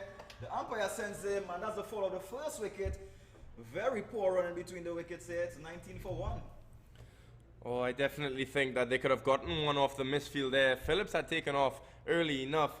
He would have made it to the keeper's end as the bowler had to, the field had to turn around and go for that one. But as we hear from the director, Mikel Govaya, the man in form, the man with a plan, making all the runs for La America Square Cutters. He's going to need to do a job here tonight. Most definitely, he will want to continue his good form with a bat here, and he's got the perfect platform to try and bat as deep as possible into the innings here and hopefully get 100.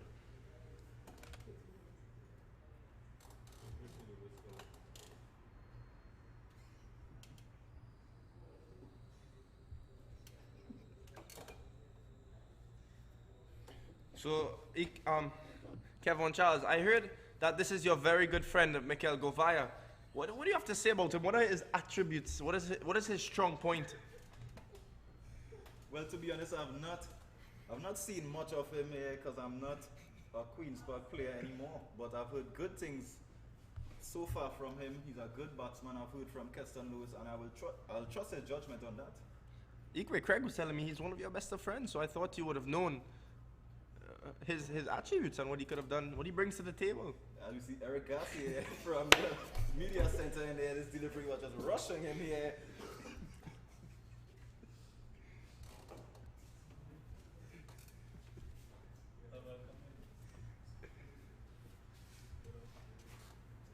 We've got JP Garcia in the comment. JP Barry. We've got JP Barry in the commentary box here. Good night, fellas. Good night, man. Good night to all the viewers.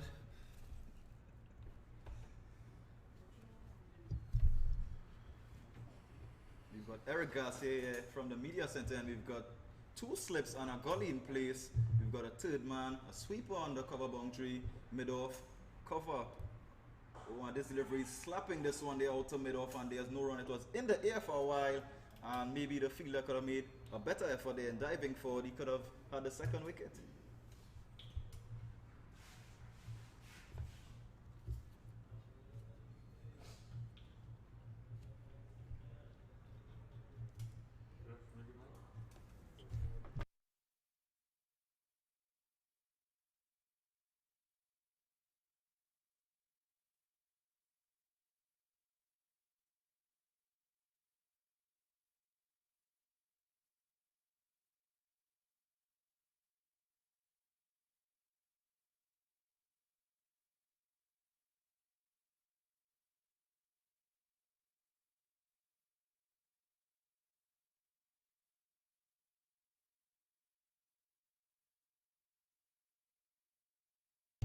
Eric Garcia, he's continuing to Mikel Govaya. That one well played on the up, straight to the man at extra cover. He does well to field that one with his foot. I'd say good adjustment in the end there from Govaya because the length was not quite there for the drive, and he just held his shape there and just pushing that one out to the offside for a single. You know, Eric Garcia and Mikel are good friends here, so there would be a good contest here tonight.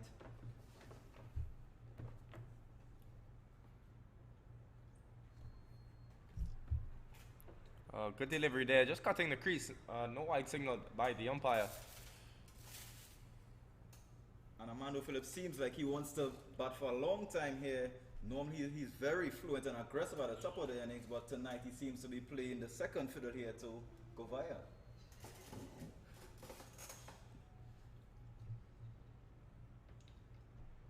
It was a short delivery and Armando was very quick onto it and pulling that one into the mid wicket. As the fielder gives chase here, but it would just hold up here as they run for two runs here. Oh, that shot reminded me just how Steve Smith, he gets back on a cross and hits that one into the leg side. Wonderful shot by Armando Phillips. I don't like that comparison at all. Steve Smith is a world-class player and Armando Phillips he is a decent player, but he's not quite at that level as yet. Okay, sorry. But that's the end of the over. 23 for 1.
Nicholas Walcott, he's continuing from the Bryan Pavilion, and his first over went for 10. A bit expensive on his part. 23 for 1 is the score after 3 overs.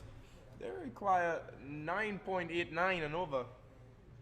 Oh, it's a good delivery there from Walcott. Swinging back in on it. Oh, that's the end of Govaya. He goes. That delivery was pitch up as he's trying to work that one on the onside. Canada into the pass and the umpire sends him on his way.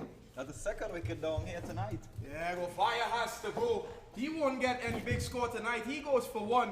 So this La Medica Square Cutters team in a spot about it's 23 for 2.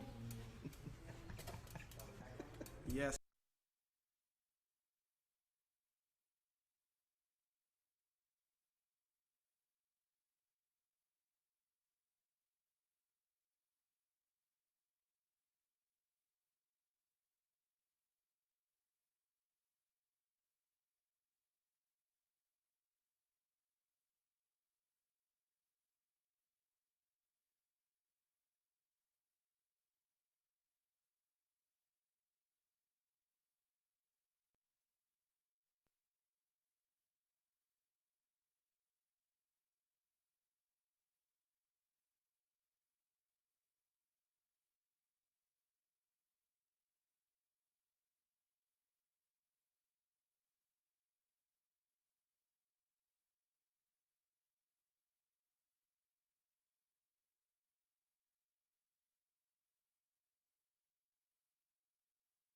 So I've just reached back here in the commentary box, and I'm surprised to see Phillips is opening the batting there. He opened with Jar and Ned, so they already started with the intentions that they're looking to draw this game. Just having a bit of fun here. But the new man to the crease is Jeremy Cowlesser. He comes in with his team at 23 for 2. They need a partnership, something like what Mangali and Tallawahs did for the Oral Experts team. It will be interesting to see as he have the experience in Phillips there on the non-striker's end. It's a really daunting task here tonight, and hopefully Armando Phillips will be able to bat long into the innings and get something substantial for his team. We'll wait to see how that goes. So a big strike there for Walcott. He has been excellent tonight. He's picked up the 2 wickets. Sorry, 1 wicket so far. The other was a run out as this delivery back of a length into the midriff of a Kaulesa as it goes into the onside for no runs. Walcott seems to have worked up some pace on this occasion here after getting that wicket. You could really see him charging a bit faster here tonight, and that delivery came down a bit faster, could be about 75 miles an hour. Yeah, we just look on the speed gun there. It seems like it was 77 miles per hour. So he's cranking up some steam tonight. Here is him again, nice action. That one cutting away the extra pace, flying over point as it will go in close to the boundary or into the boundary now for 4 runs. So the extra pace from Walcott there, the batsman just using it and hitting that one over point and into the boundary for 4.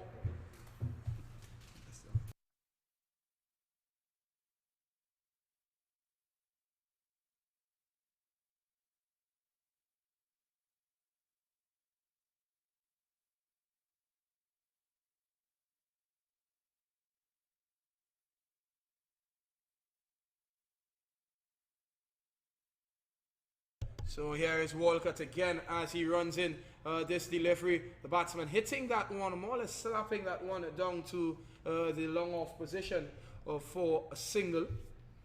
And Kaulesa seems to be on the aggressive road here tonight. He's not going to hang around long. If it's in the slot, he's going to hit it very far here. That is his intention so far. And hopefully it could pay off tonight. But people might see 280 odd or 90 odd and think it's a daunting task. All you need is 1 boundary in the over and you pick up the singles. You're going to get 10, 11 runs and over quite comfortably. And if the batsman can think like that, it can be an interesting chase. They're currently going at a run rate of 7.64. The required run rate for their innings is 9.95. It's not far behind. They just need to pick up the boundary and just milk the other deliveries around. There are going to be a lot of bad deliveries, so they just have to put it away. Excellent point there, Keston. But if you look at the mentality of the players in the Caribbean, we are not really tactically sound when it comes to batting here, and we go about our batting really recklessly, hence the reason why West Indies team is in this predicament at the moment. Yeah, you are so right. The other day they had some easy games they should have won. As we see the short delivery, Phillips is pulling it to the fielder there at deep mid wicket. It's Eric Garcia. He gets around quickly and does the fielding, and a 1 run taken. So that will complete the 4th over. It's 29 for 2.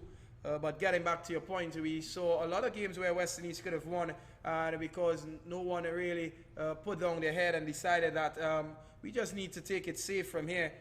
In the end, they came out on the losing end in those matches. This total is really an easy one for this La Medica Square Cutters team, I must say. If you look at it in like the way we are looking at it, 1 boundary per over and some singles and 2s for the remainder of the over, they can be well on course for what could be a fantastic chase here tonight. Definitely, and the boundaries are really small here at the Queen's Park over, and the outfield very quick here, so you'll get your value for runs here. They just need to approach the situation sensibly, and they could get close to the total. But the difference for the Square Cutters team tonight is the man that has been scoring most of the runs. He's back in the hut, Mikel Govaya. So it now will lie solely on Phillips. He opened the batting, and with him now Kaulesa, they have to take their team home. It will be a challenging task, I must say. But the way the pitch is played, it could be an interesting one to see from here on as Eric Garcia continues from the media center end. This first delivery, Mando cutting away, comes off the tick outside edge and into the 3rd man boundary for 4. So he gets a boundary and gets himself off and running. It's 33 for 2. We are in the 5th over. Typical Armando Phillips shot short and wide, just throwing the bat here as the tick outside edge runs into the boundary for 4 more. We are accustomed seeing that from Armando Phillips.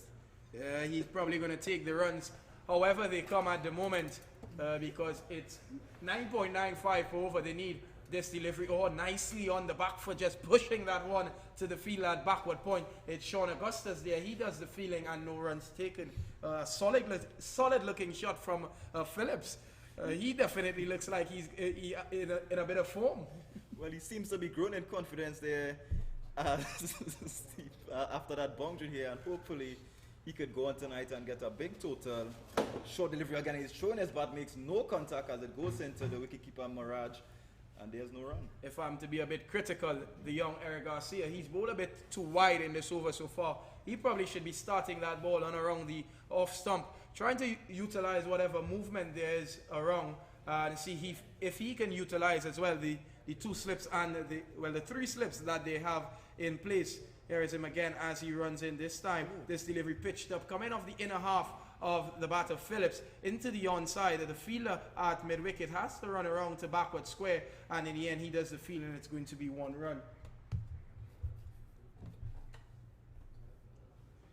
In the past, Armando Phillip has been known to be getting leg before and bowl long when deliveries are pitched up on or around the middle stump there, because most of the time he try to work the ball onto the onside, so maybe Garcia should be trying to get a little bit fuller and straighter to him and see if that works. Yeah, let's see how Garcia is going to bowl to Cowlessa. He's been aggressive since he's come to the crease. Here is him now as he runs in. This is as soon as I said it, that one was met with disdain. He just slapped that one over long on and all the way for 6 runs. Something like Carlos Bradford. Kevin Charles. Excellent shot there. Once again, a short of a length delivery, and he just flat batted this one here over the long on region for 6. So Eric Garcia now is under some pressure.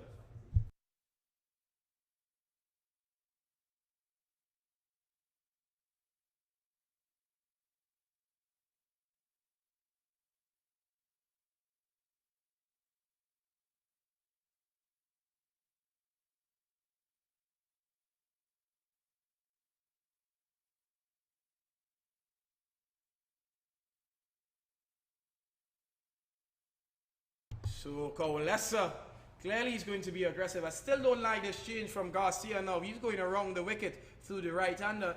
There's a lot of runs on the board, so clearly he should be on the aggressive side. But the change, it seems like it's going to work as it's a top edge, a short delivery. The batsman trying to pull that one. It gets the top edge, taken by the Devendra Mirage, the wicket keeper, in front of the first slip fielder. So that's the end of Cowlessa, a 6 and out. He has to go, and a good response from young Garcia. Definitely, this delivery was much quicker here from Garcia, hustling the batsman as he was trying to play the horizontal shot, not making proper contact as it goes up in the air to be taken. Yeah, I was saying it's a bad change, but Garcia proving me wrong on this occasion.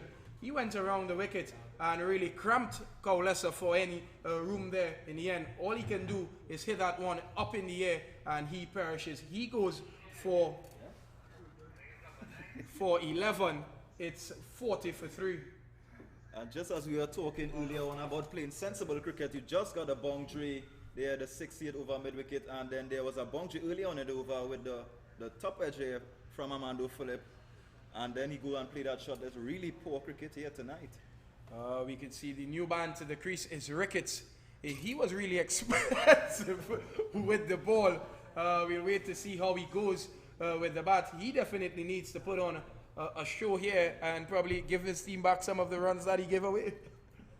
Well, in the past, Ricketts, he plays one way and he's going to come out here and pelt his bat recklessly. And if he connects, well, the team will be happy. And if not, well, it's a sacrifice. Most definitely. I hope he can stay there with Mando. He's looked the solid batsman, surprisingly, in this innings. He's looked really solid since he's been at the crease. So we'll have to wait to see how it goes. Ricketts is going to face because the batsman crossed. Oh, that's over.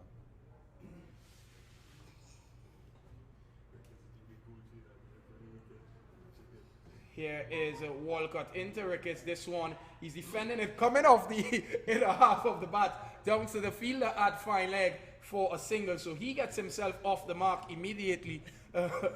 Not the most convincing shots to get off the mark, but nonetheless, he gets himself going. It's 41 for 3.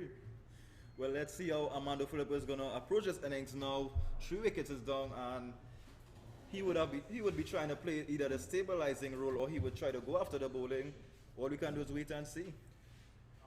At the moment, it's a daunting task. 3 wickets is already done. If I'm Phillips, I'll get a score to my name and get my name around the Queen's Park Oval.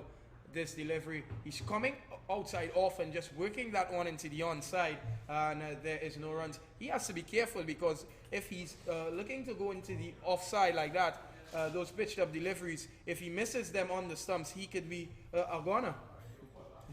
I guess tonight he's back in his technique here to work for him. Oh, it's a good delivery, and Mando just pushing this one out to the man at point, and there's no run. I must say he looks pretty easy at the crease so far. All kicks aside, he's looked well at the crease, but he just needs to stay there till the very end. You never know what could happen in the game of cricket. There could be a cluster of bad overs, and as you look at the scoreboard, you could be well and truly over the run rate.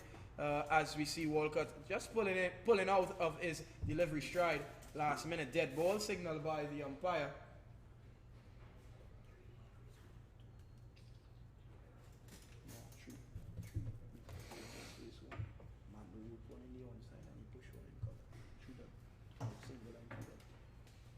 Here is Walcott again, this time a back of a length delivery, and Phillips showing the full face of the bat to the bowler as that one trickles into the offside for no runs.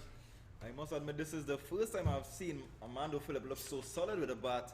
Normally he's a bit of a dasher with a bat, and he seems to be a lot more composed here tonight. Yeah, he certainly do, as Walcott again. Oh, as I said it, a delivery pitched up. He's getting across onto off stump and trying to go across the line, and he goes LBW. Walcott gets his second, and this La America Square Cutters team are even in a deeper spot, about at 41 for 4.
For those who joined us a bit late, I can tell you at the start of the game, the both teams observed a minute's silence for two former cricketers who have left us. It's Ryan Rambaran as well as Dravinja Brijlal.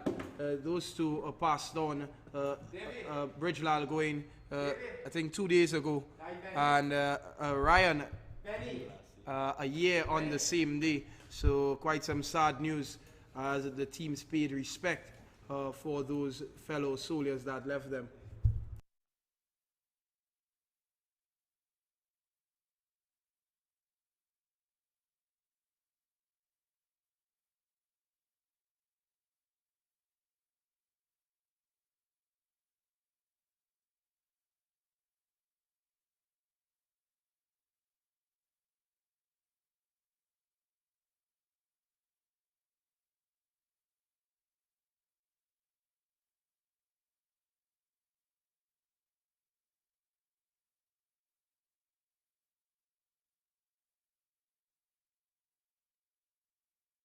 So it's Kelvin Bennington on striker. He's the new man as this delivery from Garcia to Ricketts. Coming off the outside edge, but all along the ground as the man in the fielder, sorry, at backward point. He does the work. It's Sean Augustus and no runs taken. I must say this Oral Experts team has been clinical tonight. They executed quite brilliantly with the bat, and we could see them in the field so far. They're doing exactly what is required. More aggressive captaincy from Devendra Maharaj. There's 3 slips, a gully, a backward point, a cover, a mid-off, short mid-wicket, and a fine leg on the boundary as this delivery pitched up, and Ricketts well forward defending that one back along the pitch. Quite an aggressive feel here, Kevin Charles. Yes, a good feel indeed, and they could afford to do that because they got the runs on the board and they've already lost 4 wickets, so the captain could afford to be aggressive with his field placing here, and Eric Garcia seems to be bowling the right line and length here to these batsmen. It's quite difficult for a young man to be bowling with 2 fielders on the leg side, so it's nice to see that he's been able to show a bit of discipline and maintain his lines just around the off stump or outside, so it's good to see so far. A lot to like from this young fast bowler. He's a work in progress and he's showing some quality in this tournament so far. Most definitely, after the first over, he was a bit inconsistent with his line and length. Most of the deliveries sliding down the leg side, but he seems to have settled in nicely here, and this will do his oh my God. This will do him a world of confidence here going into the Barbados tournament. Yeah, he is the captain, I must say, of the Queen's Park team going to Barbados. So he's been rewarded for his hard work. He is probably the most experienced player going on the tour. As we see this delivery, another immaculate line and length from the young fast bowler. We saw him making the under-17 national team last year. Unfortunately for him, he got a back injury and wasn't able to take part. Disappointing for him that he didn't make the under-19 team this year. He really stringed up some good performances, but he still has another opportunity come next year. As we see this delivery pitched up on the line of the off stump, driven straight to the man at short cover, and there is no runs. So it will be a maiden over from Garcia to complete 7 overs. It's 41 for 4.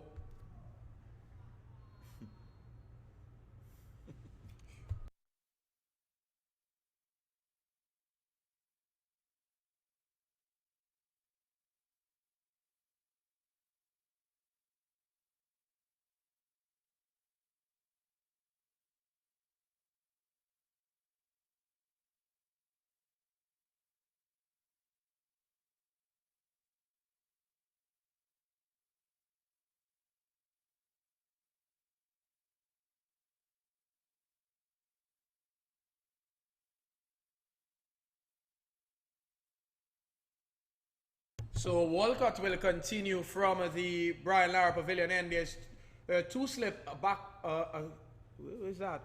2 backward points, a cover point, a short cover, mid-off, mid-on, and a short backward square. Probably the most enjoyable game so far of the tournament. A lot of fireworks and a lot of wickets being taken so far as this delivery pitched up, almost sneaking past the bat of Benny. In the end, he just gets it down in time, and the ball trickles to the fielder at backward square. Eric Garcia himself, he does the fielding. And it's good to see both bowlers bowling here in partnership here, building pressure. It's been very difficult to work here for the batsman to get off strike or even get the boundaries here, and a lot of pressure is being built here as this delivery is guided there to a short third man, and there's no run. Yeah, so good bit of work. I love the captaincy in terms of the field placing from Devendra Maharaj. One problem I have with him is the length of time he takes to set the field.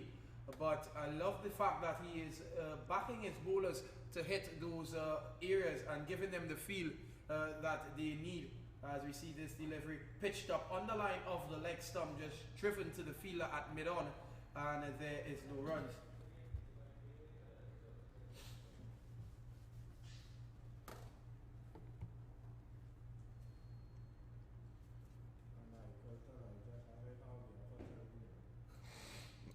This delivery, Walcott trying to push it a little too wide outside the line of the off stump, and in the end going by the guideline and in the end the umpire has to signal wide.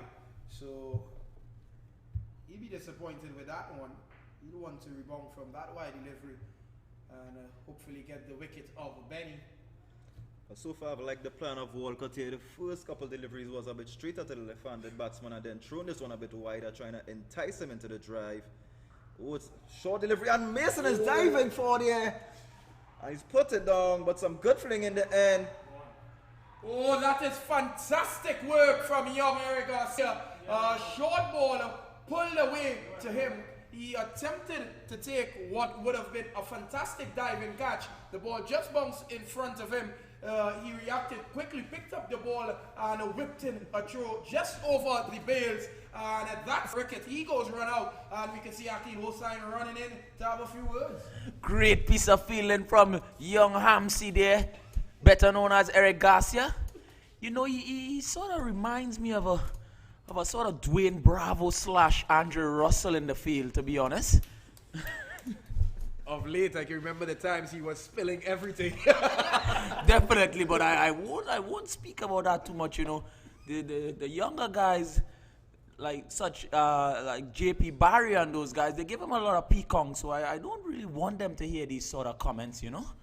Yeah, but quite excellent work from the young man to react so quickly after attempting the catch and execute what was a brilliant run out to put this Square Cutters team in further trouble at 42 for 5.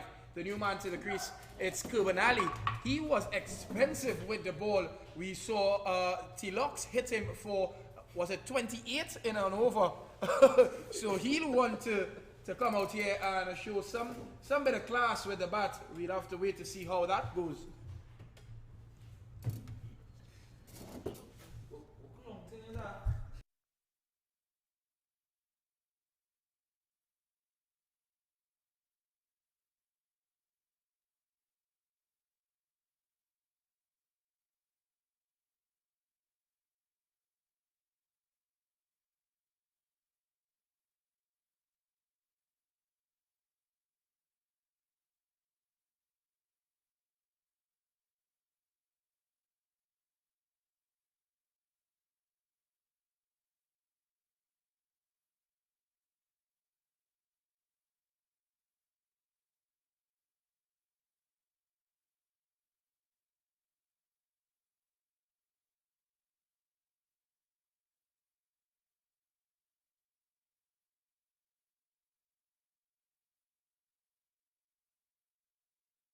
So Kurban Ali is going to face up his first delivery from a Walcott. He's on the back for just punching that one to the fielder at a backward point for no runs. So oral experts have really been up to the task tonight. They know what they had to do in this game, win it and they'll go through. And they've really turned up for what has been an important fixture for their team. Here is Walcott yet again as he runs in this delivery wide as he is just trying to pitch this one outside the line of the off stump, but in the end again he bypassed the guideline. So a wide delivery. Square Cutters batsmen should be looking to try and bat as deep into the innings as possible and at least try and restore some pride so far, because it has been really disappointing batting so far tonight.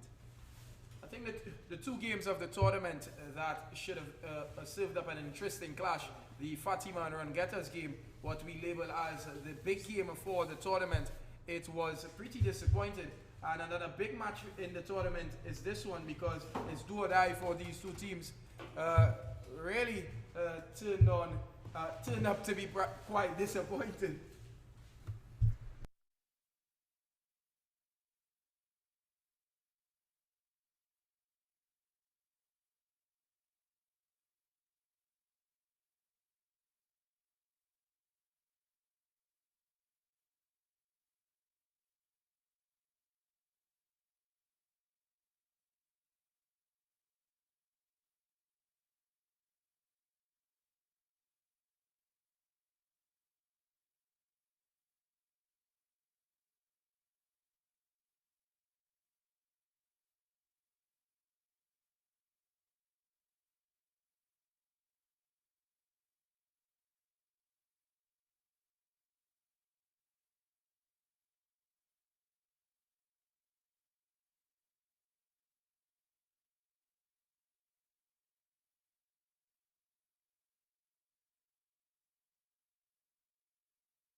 So here we see young Garcia to bowl it to Curban Ali.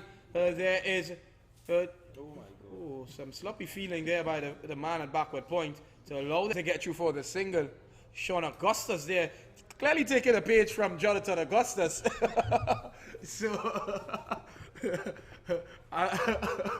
I mean that not in a disrespectful way, but as we see Benny on strike now to face up to young Garcia. 3 slips.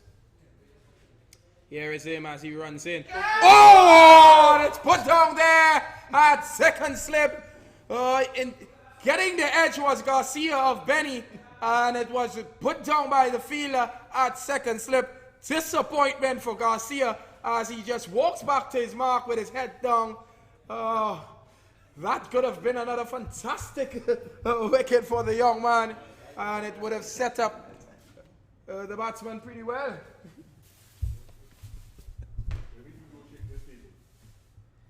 Here is Garcia again, this time to Curban Ali, wide. His brother is saying that is a stock delivery, the wide ball.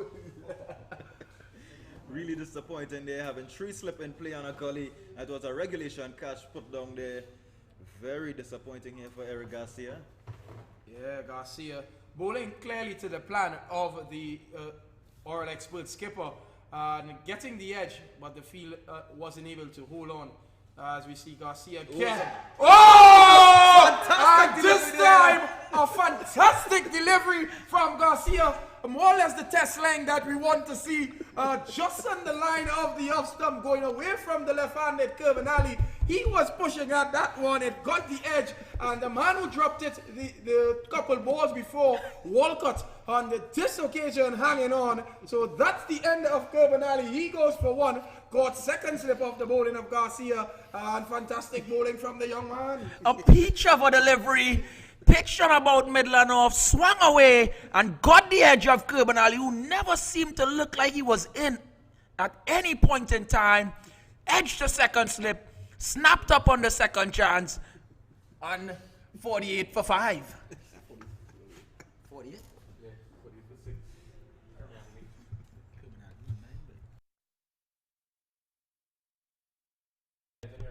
48 for 6, sorry.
So Stefan Scott is the new batsman. He come in with Eric Garcia on a fire.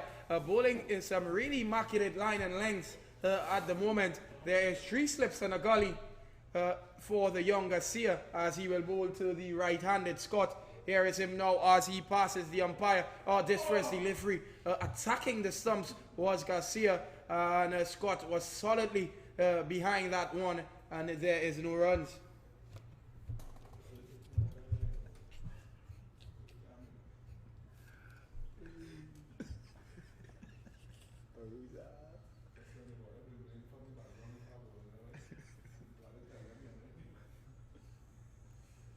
Garcia yet again runs in at delivery just outside the line of the off stump. Coming back into the right-handed Scott as he allows that one to be taken by the wicket keeper and no runs. One delivery left in the 9th over.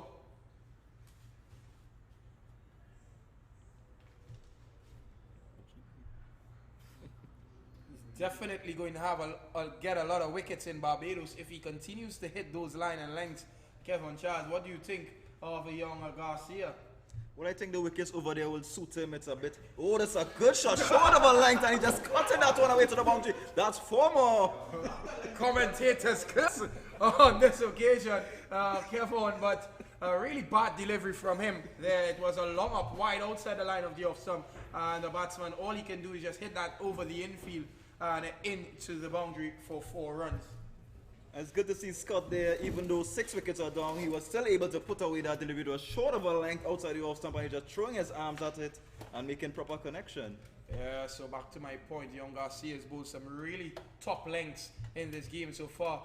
If he continues bowling like that, it's going to be a field day for him in Barbados. The question he'll have to ask himself, who is going to be his slip fielders, because a lot of balls are going to go in the cordon if he continues to bowl these areas. Hopefully it's not young Mikel Govaya, because I saw him for North under 19 spill a few in the slip cordon. Well, I think the wickets in Barbados would suit his type of bowling here. He's not really quick here, but he hits the right line and length, and with his height, extra bounce that he would extract from the surface here, I believe he could be a handful. I heard you say he's not extra quick. Of late, Eric Garcia has been putting on some extra yards. He's probably reaching close to 80 by now. It's still a lot of work to get up to the 85 and 90. Oh! Good effort from the big man. That was a fantastic effort from Sean Augustus there at Gully. That definitely would have been catch of the tournament if he hung on to that one. Well, Sean Augustus, a great effort there. He took some time off from cricket, but it seems to be like he's still got it. Yeah, that was a fantastic effort, as we see the skipper just giving him a touch there to show his appreciation for the effort. It brings the right-handed Scott on to strike now. Surprise, Augustus was able to jump so high off the ground there, because he's a big man and he weighs, could be about over 200 pounds. It was a very good effort indeed. Oh. So we see the right-handed Scott now. He waits to face Walcott, who's been brilliant tonight. Here is Walcott, this delivery. Back of a length on the line of the off stump, and Scott just plays it into the offside for no runs. So Walcott is into his 5th over. Garcia already bowled 5, so the backup bowler, that being Mason, would have to come here and be consistent with his line and length if they are to finish off this innings pretty quickly. All the hype in this game was Govaya to face up to Mason. Govaya didn't get the opportunity. He left the field before Mason could have even get a sniff of the ball. So that was disappointed, anticlimax more or less. But what I'm impressed with this Oral Expert team, despite having a mammoth total on the board, they've, this one, he's guiding more or less that one. It just bounces in front of the fielder at first slip, Gino Balaram, and there is no run. But what I'm impressed with this Oral Expert team is, despite having the mammoth total, they've come out pretty serious and executed quite superbly with the ball and picked up 6 wickets so far. Well said, Keston, because normally when teams have a big total on the board, they tend to come and joke around in the field here, but they seem to be very serious with the cricket here tonight, and they would like to finish this off pretty quickly here and go on to the next game and take some confidence into this one. I made a statement early on in the tournament and said the game against Fatima and Rangetta is more or less the final. If this Oral Expert team could play cricket like this for the remainder of the tournament, they definitely will have something to say about that, because they have some quality players, and with the addition of Tallawahs, this lineup looks quite, their batting lineup looks quite strong. So it's 3 batsmen in their lineup who've already scored hundreds, which is Gino Balaram, Charlie Mangali, and Tallawahs tonight did the same. So they definitely have some quality players. But the only disappointing thing for them is if they make it to the finals and the semis, they will be without young Eric Garcia, because he would have left to go to Barbados for the Sir Garfield Sobers tournament. they'll have to find someone to replace him. It's going to be difficult to replace him. We just have to wait to see. Most definitely, that would be a very costly miss here, Eric Garcia. Very good bowling all-rounder. And he's a good poet at the bottom of the innings here, so it would be really hard to fill his position in this team here. This is quite aggressive stuff. There's 3 slip, a gully, a backward point, an extra cover, a short cover, mid-off, and 1 fielder on the onside in short mid-wicket. This delivery, falling just short of that fielder at gully. Govaya getting the edge again, this time of Benny, falling short of the man. Garcia, getting the edge, just short of the man at gully, and no runs. I think Garcia will be pretty pleased with his performance here tonight. He's been bowling well, some lovely seam position here, and causing a lot of problems here for the batsmen as this one goes through to the wicketkeeper and there's no run.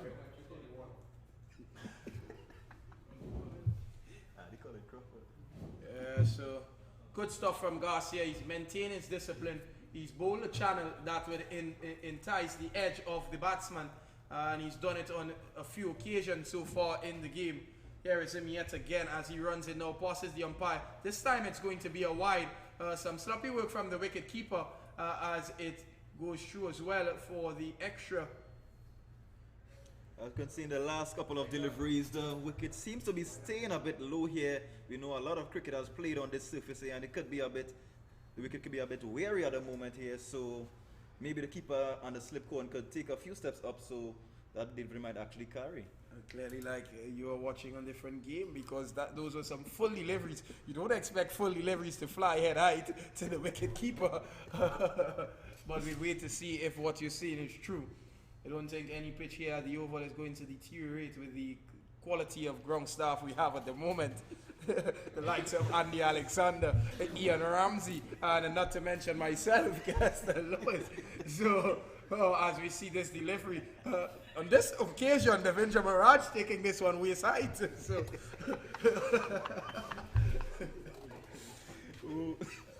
yeah, a lot of laughter going on in the commentary box here. Yeah, but it's nice to see everyone actually enjoying the game. It's really been an entertaining match of the 2019 Bryan Davis Cricket Festival. Probably the most entertaining of the tournament so far, as this delivery yet again, Garcia is getting the edge, this time of the right-handed Scott, and it will go through the 2 men in the cordon, the third slip and the gully, and into the boundary for 4. Disappointed that no one made an effort to stop that one. Nonetheless, it's 4 runs to Scott. Most definitely. Garcia has bowled well so far. His figures not reflecting how good his bowl has been. A couple of chances going down off his bowling, and then some misfield by the fielders and the wicketkeeper here, so they need to tighten up in that area. Yeah, here's Garcia attacking the stumps nicely is the young man. But the batsman well up to the challenge and drives this one to the fielder at mid-off for a single. But one thing, as long as you are the aggressive of the fast bowlers and the one looking for wickets, runs are always going to come off your bowling. Some people won't realize that he's the one actually going out there and trying to get the wickets. He's the aggressive of the 2 fast bowlers, and with that, he's going to leak a bit of runs, but he's really been in a fine spell here tonight. It completes his final over. He's gone for 38 and picked up 2 wickets, so a fantastic spell from the young man. It's 60 for 6.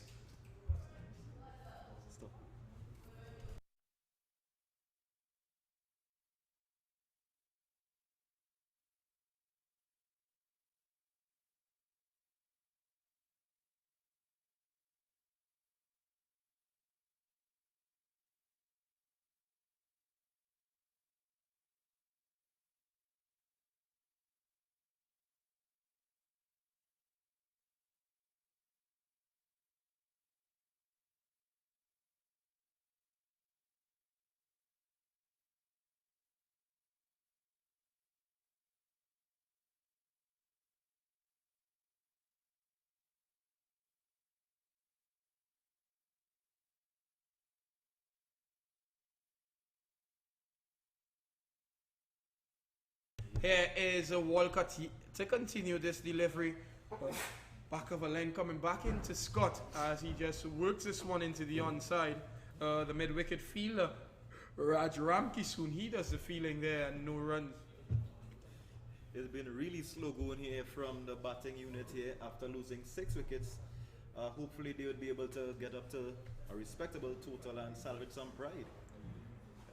What we have now seen young Jared Ned join us in the commentary box.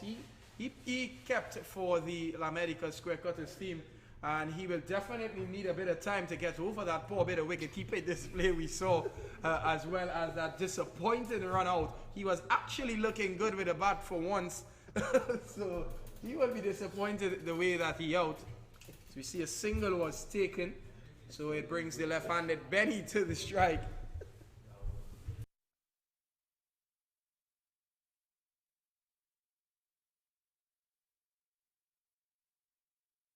As this delivery just beating Benny outside the line of the off stump as taken by the wicket keeper.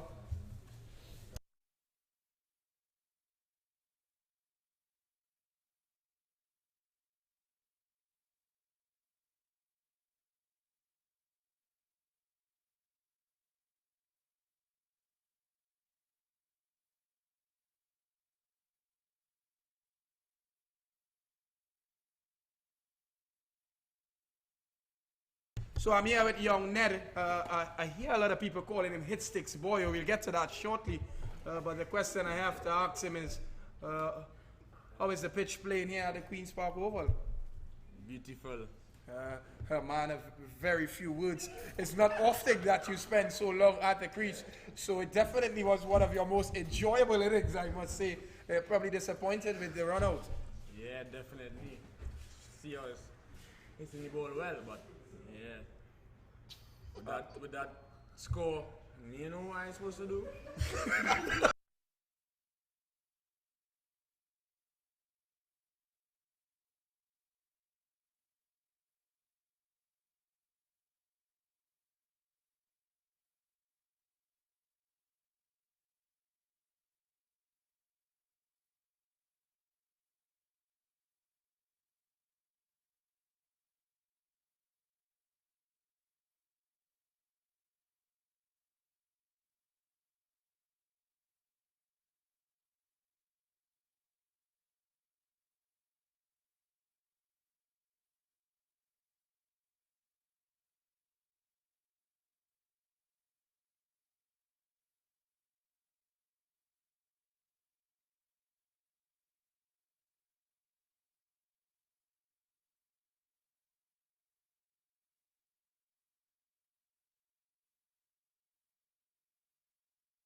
So we continue with young Jared Ned. Tell us, how was it behind the stumps doing the wicket-keeping duties?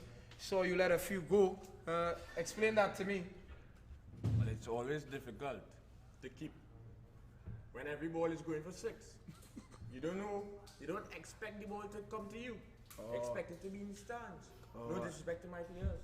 But it's straight facts. All right, come closer to the mic, young man.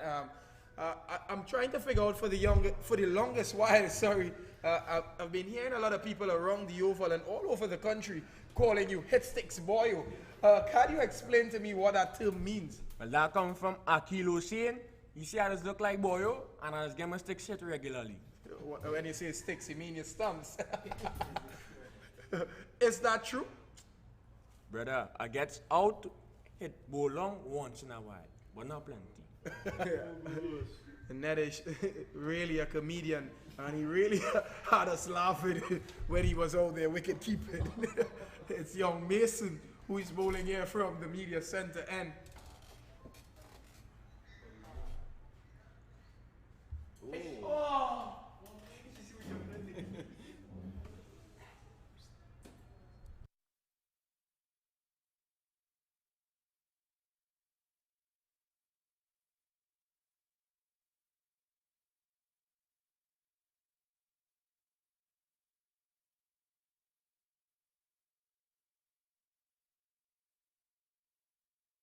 Here's young Mason as he runs in to bowl to Benny. Trying to utilize the slips is young Mason. Pitched up one outside the line of the off stump. Almost getting the edge of Benny's bat.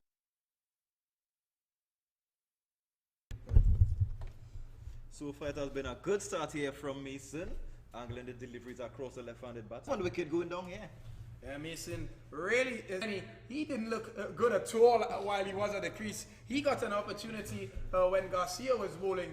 In the end, he has to go caught behind by Devendra Mirage off the bowling of young Mason, and it's 62 for 7.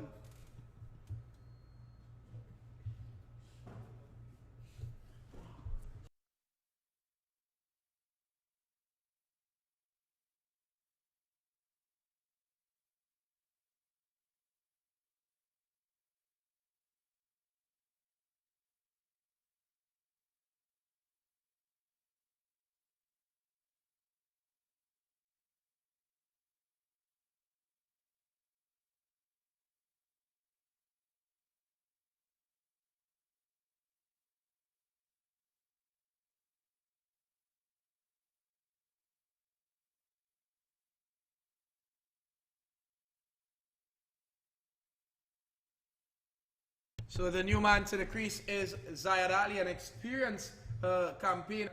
He applied a straight with Kane Farm over the years.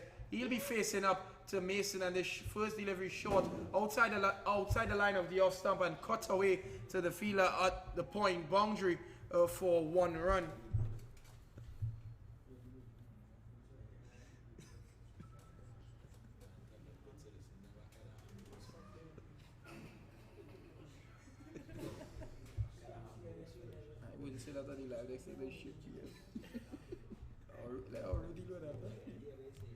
We got Mason here looking like Gavin Tong here from the media center end. Don't do him that. He more looks like a young Ambrose as he's striding in there. Here is this delivery. It's going to be a wide from Mason here. So it's been an excellent over so far, but he's giving them the extra delivery. Is this a young Ambrose? What do you think by that comment from Akilosa? And he says he's the next Ambrose. I think it's too early in his career to be comparing him to such a great fast bowler like Sir Curtly Ambrose. Here is Mason. Oh, it's another wide, so getting a bit carried away.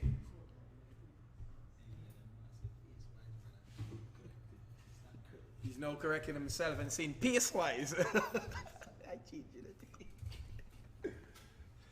So nice to have the experienced Akil Hossain in the box, giving us some. Oh, this. That delivery looked like it was around 90. Akil Hossain, what do you have to say? Yes, that one's past the batsman with such pace. I don't think he had the time to get across and play any shot there.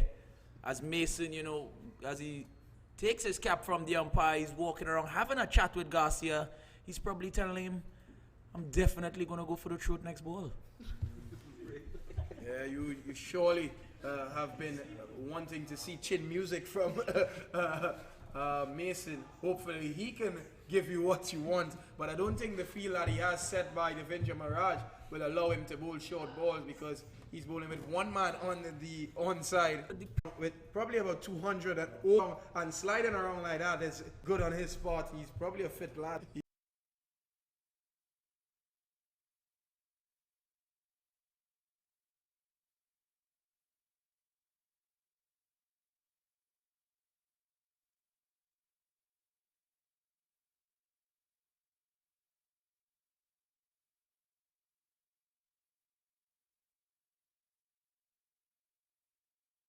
So is Andrew Mason, the young man, to continue from the Jerry Gomez Media Center, and Akil Hossain is the man renaming everyone. He's calling him good citizen. I'm not sure why. We wouldn't go there to find out. But he'll be bowling to Zayed Ali. There's still 3 slips, a gully. A short man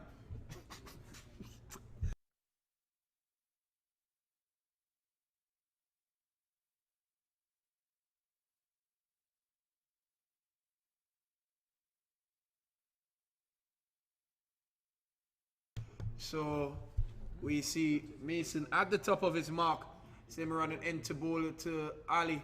This one he's cutting, unable to get contact as it's taken by Mirage. So the field is set for those short and wide deliveries. There's 3 slips, a gully, there is a backward point, a point on the boundary, an extra cover on the boundary, a mid-off, mid-wicket. He's just outside the ring. So Mason is probably going to stay short and wide outside the line of the offside. This one wrapping Ali on the pad. The umpire says not out. And on the replay we can see The ball and pitch this one up, but unfortunately swinging down leg too much. oh, that was some express pace from the young man. That one flew through to the wicket keeper, but wide was the signal from the umpire. That's the pace I've been talking about. That is the pace I was telling you guys about.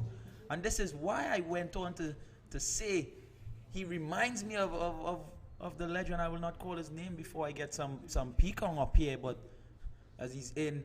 And this one is Citizen. Yeah, and ball.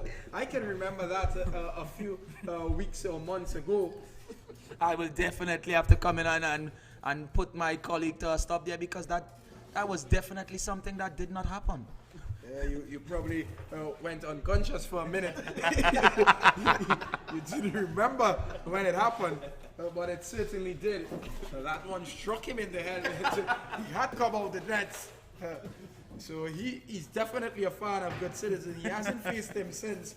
And I can tell you, he sprays that one down the leg side. It beats the diving Devendra Mirage. He's able to get a hand to it, but he won't stop it from going into the boundary, so it's 5 wides. Probably getting a bit too carried away is Mason. He's bowled well. He's only gone for the 10 runs so far in his spell. He needs to continue bowling that line and length outside the line of the off stump that has allowed him to pick up the wicket. We are now seeing the pace there Mason has been working up. No wonder why Mikel didn't want to come out and face him at all here tonight. There is this one.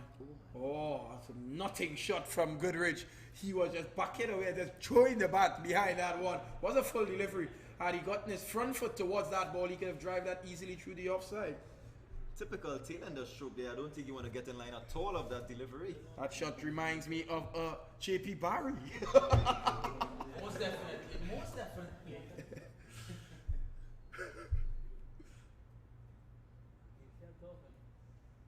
So here is Mason into. Oh, the extra pace hitting the elder statesman, Goodrich. Unable to get the bat down in time. It came off the body, but it will complete the 15th over. It's 75 for 8.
So here is Raj to continue.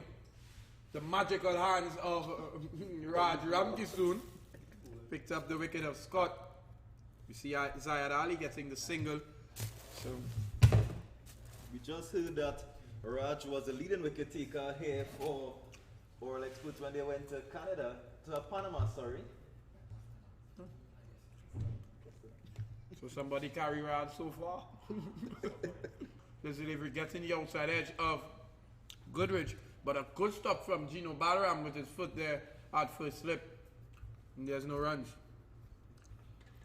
I would like to know the people that carry Raj. Whatever. Well, we've got Ikwe Craig here, who was one of the men who went on tour to Panama.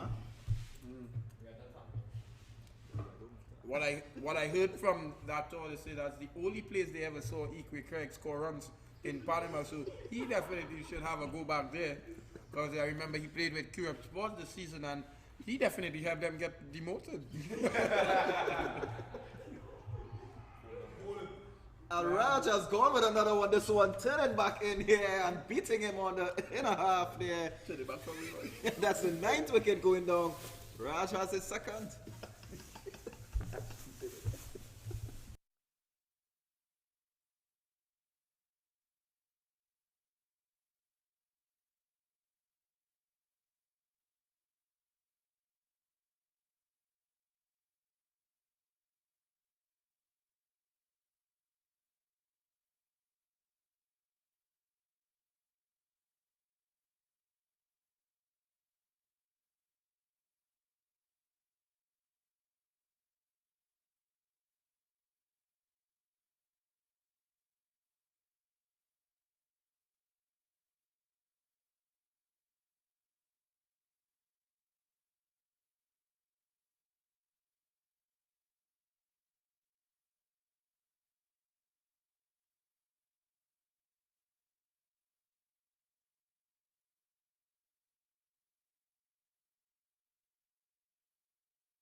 So Andy Govaya is the new man.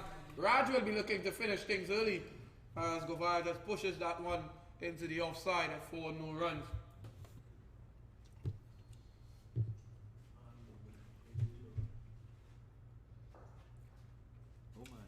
Raj is bowling some magic deliveries so far in this game. He's already picked up 2 wickets.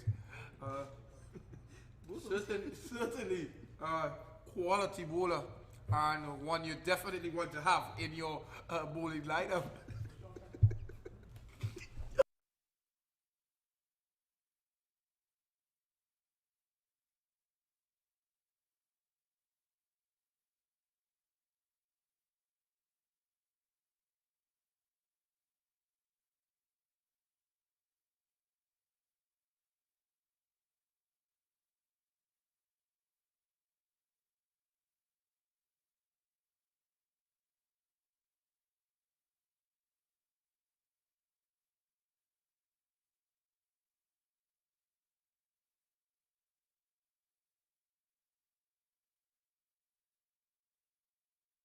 So here's Mason to continue. He bowling to Ali. This one short and wide outside the line of the off stump. He really wants him to cut, but there's no point on the boundary. So he'll probably be looking for the batsman to be driving rather than cutting. But Davincha Maharaj is still setting the field. Hasn't he seen the scoreboard? It's 76 for 9. He's trying to position the man exactly where you want him. I'm not sure what's going through his mind here at this stage. Mason will want to finish the innings off. Here is him again as he runs in. Oh, short and wide. Oh my God. That was a dolly to Walcott. He's dropped his second at slip. So his ratio is pretty poor at the moment. He's catching 1 out of every 3. He reminds me of Stephen Kanu. So that was a chance. Getting the edge of Zayed Ali was Mason, and disappointingly, it was dropped by Walker there at a second slip. Probably they're a bit too close because Mason is bowling express pace at the moment. I feel he's probably around 85. Kevin Charles, you're a fast bowler as well, so his pace looks to be really up. Yes, he seems to be in good rhythm here. They're extracting a lot of bounce on this surface here, and the batsmen seem to be uncomfortable with that steep set of bounce on this occasion. Yeah, that bounce is having you with problems as well. As this delivery, nice line and length, and Govaya driving at that one, beating the outside edge. Looked like it shifted away from the right-hander as it's taken by the wicket-keeper, Devendra Maharaj. 77 for 9. A really poor showing by square cutters. They would have expected a better display because they've been excellent in the tournament so far. But as I said, when you have one man alone in the team scoring runs, which was Mikel Govaya, you don't expect any team to really win a lot of games. He wasn't able to trouble the scorers tonight with much, and in the end, this square cutters team are currently 77 for 9. Mason again as he runs in, this time to Govaya. He's cutting at this one outside the line of the off stump as it's taken by the wicketkeeper again, and no run.